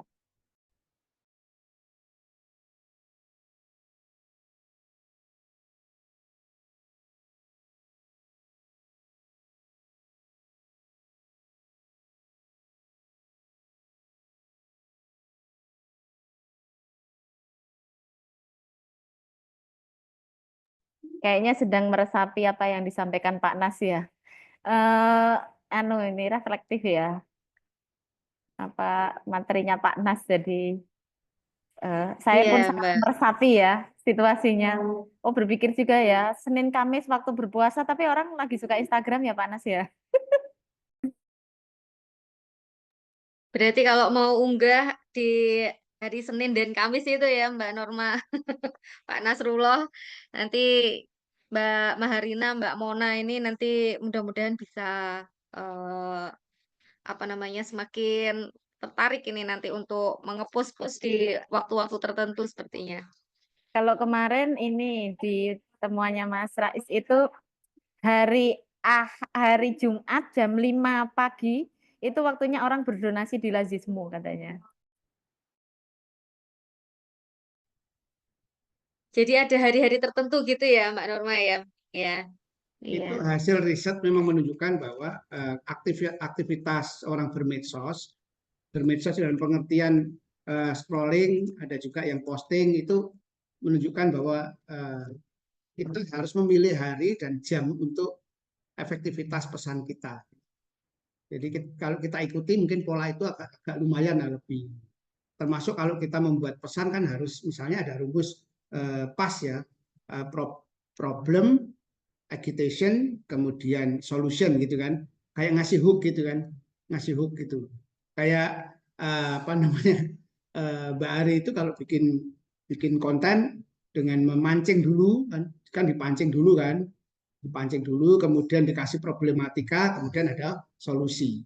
Itu ternyata ketika kita menggunakan hook, menggunakan pancingan itu bisa 20 kali lipat efektif daripada kita bernarasi yang hanya biasa-biasa saja.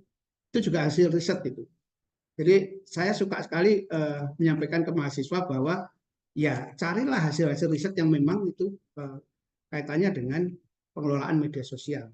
Di komunikasi saya, di prodi saya itu kita punya Center of Excellence namanya School of Creative Digital Communication.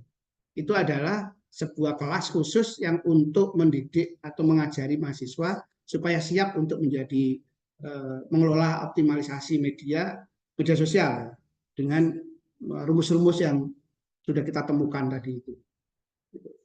Itu penting sekali. Ini Mbak Marina nanti bisa menyampaikan lebih banyak ini. Cocok kalau Rina ini ditugasi untuk pegang ini. Makanya dia sukses di Humas UMM. Ini dulu part time saya dia. Sekarang jadi dosen di UMM. Selamat Mbak Marina, Alhamdulillah. sudah diterima itu. Oh iya, alhamdulillah, Marina. Terima kasih Mbak Norma juga yang tadi menyampaikan, mengingatkan kita tentang apa ya namanya, untuk kita mengkaji lagi Mbak ADART ya Mbak ya. Sebenarnya memang tidak jauh-jauh ketika Nasihatul Aisyah ini akan bergerak gitu ya Mbak. Ini langsung terinspirasi nih Mbak teman-teman organisasi, Mbak Ima, Mbak siapa namanya, Nabila untuk membuat webinar lanjutan Mbak, mengkaji ADART Mbak Norma, biar kita tidak kehilangan identitas ya, begitu.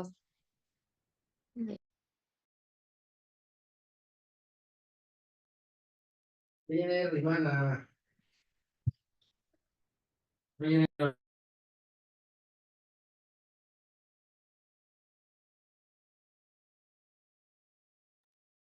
Baik, sekali lagi kepada Yunda-Yunda yang ingin bertanya, dipersilakan.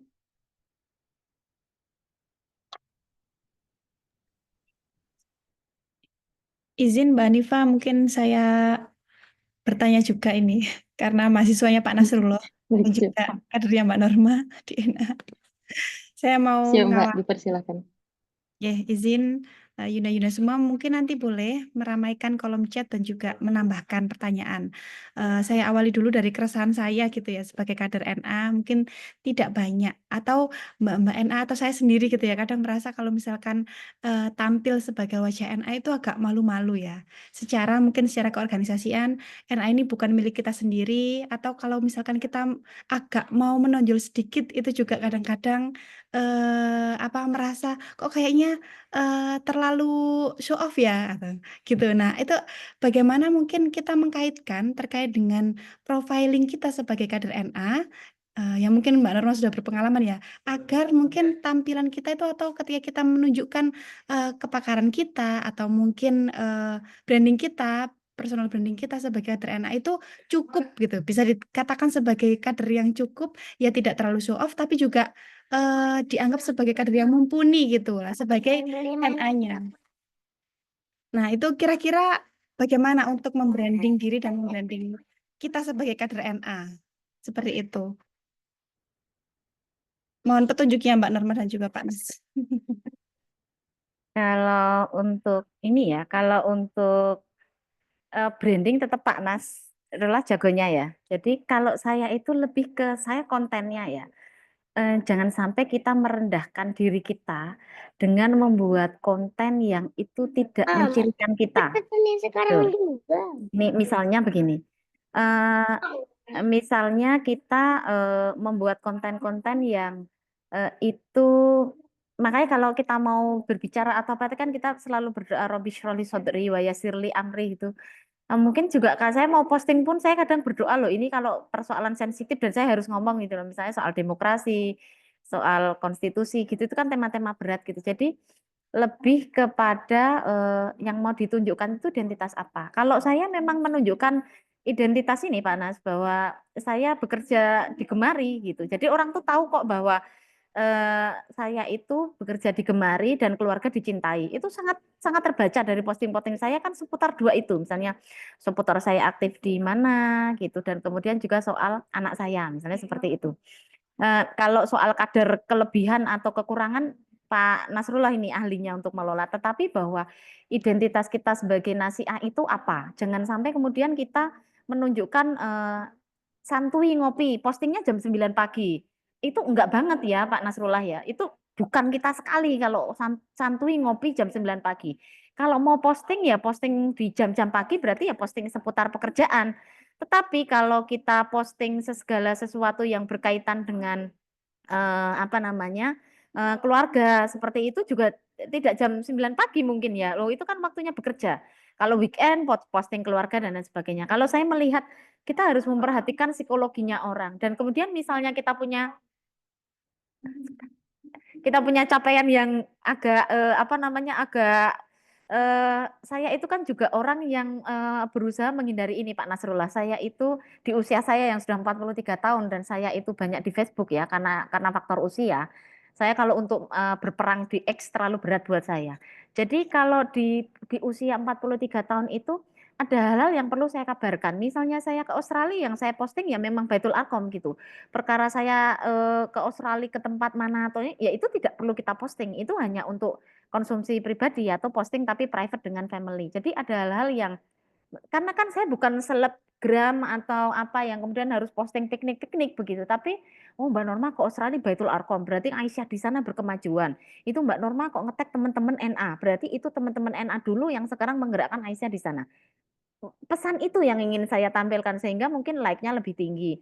Dan selalu saya juga pahami Mbak, ternyata ketika saya posting tentang anak saya, itu like-nya selalu di atas 200 Pak Nas. Tapi kalau saya cerita tentang misalnya capaian UAD tapi saya nggak berhasil menarasikan dengan bagus, kadang yang like sedikit.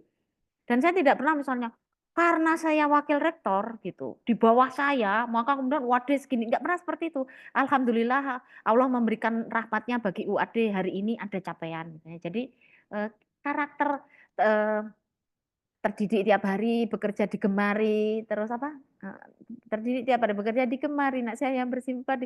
Jadi keluarga dicintai, karakter-karakter seperti itu yang harusnya muncul seperti Mbak Ari kan ketika ngomong jangan ya. Kemuliaan Islam dicari, Mbak. Nah, kemuliaan Islam dicari begitu. Jadi kalau posting ya memang hal-hal yang sesuai dengan identitas kita. Jangan hal-hal yang misalnya, ya saya suka shopping iya gitu ya, shopping dan diskon. Saya kan perempuan modis ya, modal diskon.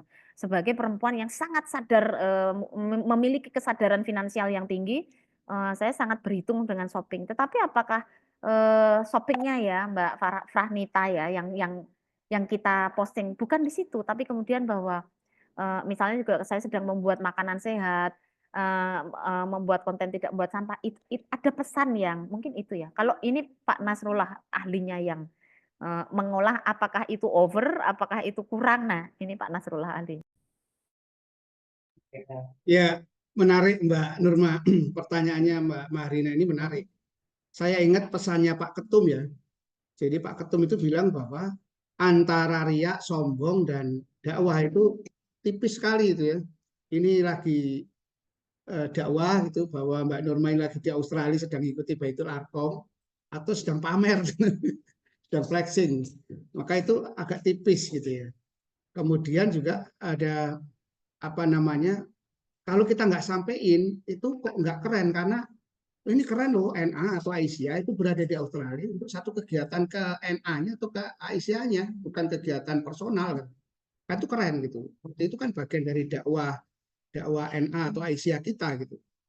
Tapi kalau itu dianggap sebagai sesuatu yang berlebihan, nah, maka ada teori yang namanya teori entropi dan redundancy, Mbak Marina ya. Di komunikasi itu ada namanya teori entropi. Entropi itu adalah komunikasinya terlalu minim. Kalau redundancy itu teori komunikasinya terlalu maksim, terlalu berlebihan. Kita itu nggak boleh berada di tingkat misalnya mau sesuatu tapi nggak ngomong. Ya mana orang mau tahu kalau kita ini nggak pernah menyampaikan. Kalau jatuh cinta harus ngomong ya Pak ya. Jadi Kalau harus jatuh ngomong. cinta. Makanya kalau ada seorang yang sedang mendekati, sedang ta'aruf, tapi nggak ngomong, hanya ngajak ngopi aja.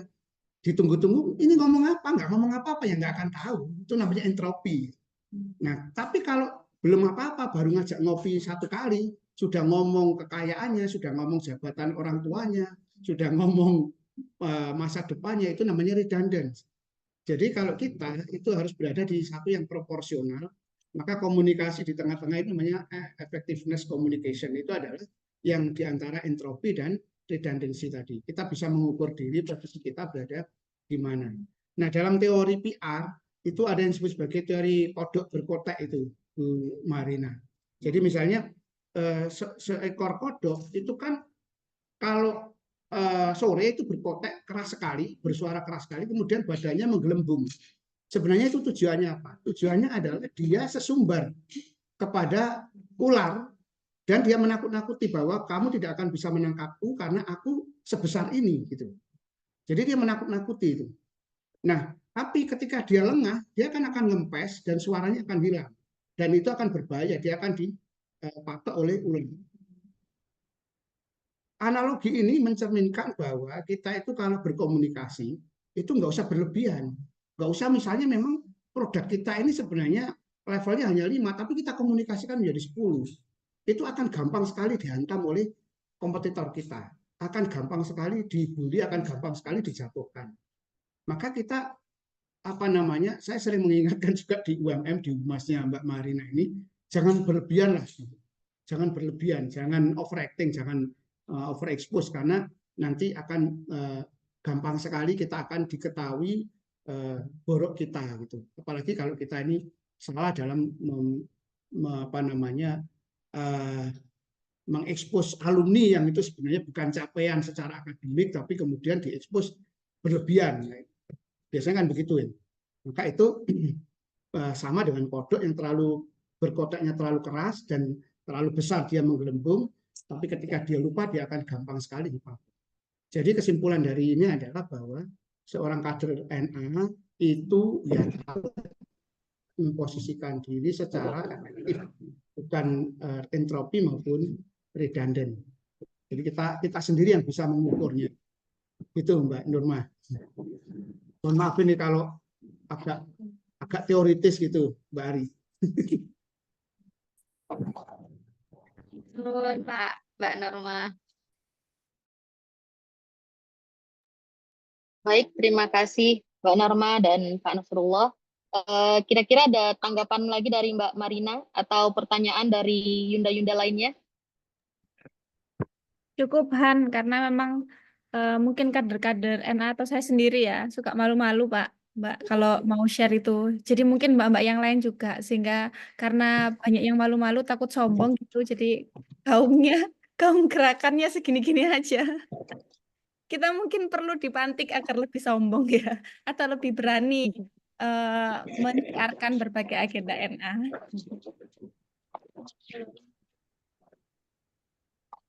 Makasih ya. Mbak Hanifah sedikit sharing juga ya Mbak Hanifah, Mbak Marina, Mbak Norma, Pak Nasrullah.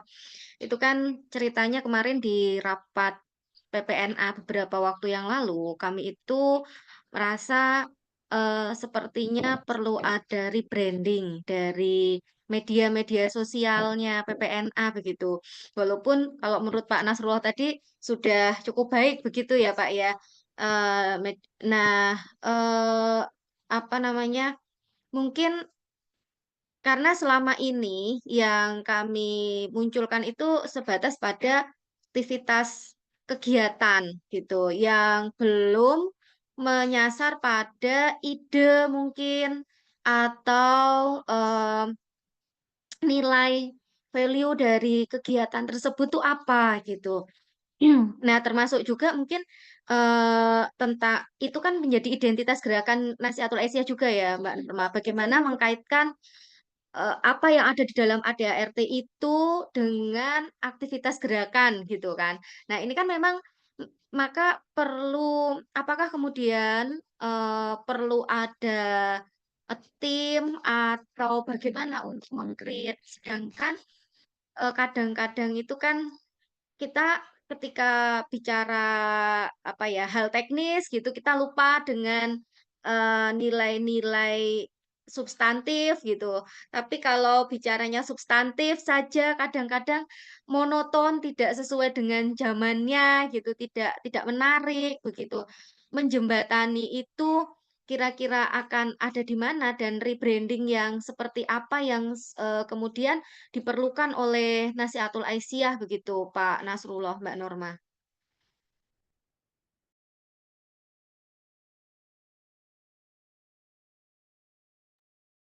Monggo siapa yang menjawab ini, Mbak Norma apa gimana? Ini Pak Nas nih ahlinya. Ya, kalau yang dimiliki oleh NA ini selain medsos punya web ya? Ada Pak. Ada Pak, Ya, web. punya website untuk landing page-nya dari web, dari medsos ke web kan ada ya. Kemudian media release-nya kan berjalan dengan baik kan. Artinya dengan media mainstream kan nggak ada masalah gitu ya. Jadi secara personal ketua Aisyah ketua NA, ketum dan jajarannya itu harus memiliki koneksi yang bagus secara personal dengan media-media mainstream kunci. Ya, bila perlu visit ke media besar ya seperti Kompas, ke Republika, ke Tempo gitu. Kan kita punya posisi yang kuat karena kita ketua umum NA gitu. Visit ke sana dengan membawa satu pesan single message yang itu misalnya NA concern ke SDGs gitu. Itu dibawa ke ini. Lakukan media visit. Kemudian di situ kita kenal dengan beberapa redaktur. Nah, berkenalan itu harus langsung bertukar. Ini langsung teknis ya, strategi teknis ya biasanya saya lakukan ketika di UMM maupun di kementerian. Saya begitu ditugaskan ke Jakarta, saya langsung waktu itu ketemu dengan Pak Jakub Utama almarhum. Bayangin beliau itu masih udah sakit tapi masih bisa menemui saya dan saya langsung ditemani oleh Pemret dan jajaran redaksi di Kompas sehingga saya bisa online setiap saat dengan mereka ketika Pak Menteri bikin statement apa gitu. Jadi saya juga sudah menyiapkan misalnya statementnya Pak Menteri secara quotable. Jadi Pak Menteri punya kebijakan yang sangat rumit, tetapi humasnya itu harus menyiapkan statement yang quotable, yang sangat mungkin dilalap oleh media. Tapi bagaimana media itu bisa melalap? Ya kita memang harus punya koneksi personal. Jadi kuncinya pertama adalah memiliki koneksi personal. Kemudian yang kedua adalah punya koneksi institusional. Bahwa NA mungkin perlu menjalin MOU gitu ya dengan Kompas gitu ya. Misalnya kalau NA mengadakan diklat jurnalistik dimentori oleh Kompas, difasilitasi, dibiayai gitu kan. Itu perlu itu ada MOU. Tetapi sebaliknya Kompas juga mendapatkan keuntungan atau benefit apa dari NA. Misalnya dilibatkan dalam kegiatan-kegiatan yang sifatnya kerjasama dengan donor misalnya. Itu sangat penting ada hubungan institusional. Dan yang ketiga adalah ada hubungan bisnis. Tapi karena kita ini bukan bisnis ya, nggak ada lah ya. Misalnya kita pasang iklan gitu kan. Tapi kalau kita punya dana untuk masang iklan itu bagus. Karena masang iklan itu bagian dari juga kita membuat engagement dengan media mainstream dalam hal ini. Nah, kenapa media mainstream ini masih penting walaupun media sosial sudah begitu masif? Karena media mainstream ini punya otentisitas, punya kredibilitas yang lebih tinggi dari media sosial. Jadi berita-berita di Kompas kalau kita kita cop, kita potong, kemudian kita viralkan melalui media sosial, itu lebih kredibel. Misalnya Mbak Ketum nulis atau sedang di-quote oleh Kompas, lalu di screenshot, dipublikasikan atau dibuat video sedemikian rupa di media sosialnya NA, itu akan lebih kredibel. Dan sekarang itu kita juga jangan hanya memikirkan viralitas ya, tapi bagaimana kualitas dari konten itu. Makanya memang nggak gampang ya untuk viral itu, karena ini juga kadang-kadang yang remeh-temeh justru viral, tapi yang berkualitas justru nggak viral. Kita tahu bahwa teori media sosial adalah no one bisa menjadi someone, tapi someone bisa menjadi no one. Orang yang dikagumi bisa menjadi langsung jatuh di lembah paling nista, gitu kan. Tapi orang yang tidak pernah ada tiba-tiba menjadi viral dan kemudian menjadi mahal. Kita tahu misalnya si Fajar Setboy itu kan bukan siapa-siapa. Tahu ya Fajar Setboy ya. Dia bukan siapa-siapa. Sekarang mahal dia, kita undang dia. Tapi juga ada misalnya tokoh yang itu mungkin kita kagumi, tiba-tiba jatuh di lembah yang sangat ini. Dulu, mohon maaf saya menyebut kasusnya Agim ya. Agim dulu itu sangat disukai oleh ibu-ibu. Sehingga siarannya waktu tahun 2000-an itu di RCTI, di TV One itu hampir bersama-sama live. Dan penontonnya ibu-ibu. Tapi begitu Agim itu poligami, ganti yang suka adalah bapak-bapak. Yang suka adalah bapak-bapak. Dan bapak-bapak itu kemudian menjatuhkan viralitasnya Agim sedemikian rupa. Agim yang sebenarnya someone menjadi no one. Nah, kita memposisikan NA sekarang itu adalah bagaimana media mainstream maupun media sosial itu sama-sama kita manfaatkan. Makanya selain mengelola media sosial, kita juga harus mengelola media relations. Media relations itu handling dengan media yang media mainstream. Karena kalau nanti kaitannya dengan isu-isu yang tidak menguntungkan, kita masih memerlukan media mainstream untuk kita jadikan partner kita untuk mengklarifikasi atau meluruskan isu yang tidak benar. Saya kira itu mungkin bisa ditambahkan. Matur nuwun Pak Nasrullah. Mohon tambahan Mbak Norma. Kalau saya itu hanya selalu ingat bahwa manusia itu hanya bisa berbelanja maksimal 3 ide gitu. Jadi kalau ada pesan penting yang saya dikoreksi ya Pak Nasrullah ya kalau salah. Kalau kita ingin menyampaikan sesuatu itu selalu tutuplah dengan 3 kata kunci yang itu bisa mengunci yang ada di. Tapi kalau misalnya terlalu panjang itu akan menjadi tidak efektif dan itu bisa kita terapkan dimanapun dalam setiap sesi pembicaraan. Kemudian dalam setiap kita berada di ruang kelas, di podium, di mana-mana termasuk yang ada di Nasyatul Aisyah itu sendiri.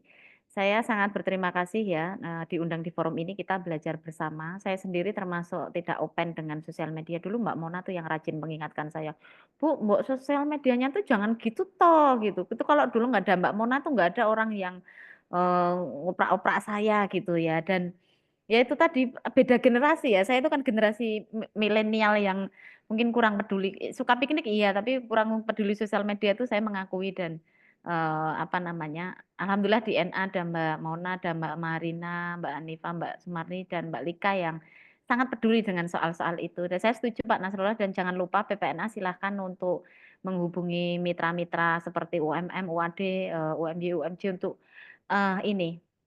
Kita tuh kan referral system ya, jadi sumber daya terbaik itu kita satukan gitu di Muhammadiyah, jangan tersebar kemana-mana sehingga NA juga kerja-kerjanya terbantu dan yang bantu tuh seneng kok. Pak Nasrullah hari ini membantu NA ini kan senang sekali ya rasanya jiwa korsa jas merahnya itu muncul ketika harus membantu mbak-mbak yang berseragam jentik-jentik itulah. Jadi mungkin itu yang perlu kita follow up dari sesi ini. Terima kasih. Matur nuwun Bu Norma. Saya kembalikan ke teman-teman. Baik, terima kasih banyak untuk narasumber yang luar biasa pada hari ini telah berbagi banyak hal kepada kami. Ada Mbak Norma, ada Bapak Nasrullah, dan turut hadir juga Mbak Ari di sini. Harapannya ke depan kita bisa menggagas banyak hal yang kesimpulannya yang bisa kita ambil dalam pertemuan pada hari ini. Mari kita perkuat fondasi organisasi kita untuk menghadapi tantangan global dengan penuh keberanian dan kebijaksanaan. Kader NA harus bisa memposisikan dan mengukur diri untuk membangun narasi yang kuat dan bermakna, yang tidak hanya mencerminkan identitas kita, tetapi juga relevan dengan isu-isu sosial yang berkembang di masyarakat. Mungkin itu saja pertemuan sesi diskusi kita pada hari ini. Lebih dan kurangnya kami mohon maaf, kepada Allah mohon ampun. Mari kita tutup dengan mengucapkan lafal hamdalah. Alhamdulillahirabbil alamin. Mohon maaf saya Saya izin akhiri. ya. Terima kasih Baik, terima kasih banyak Mbak Mohon Mona. maaf.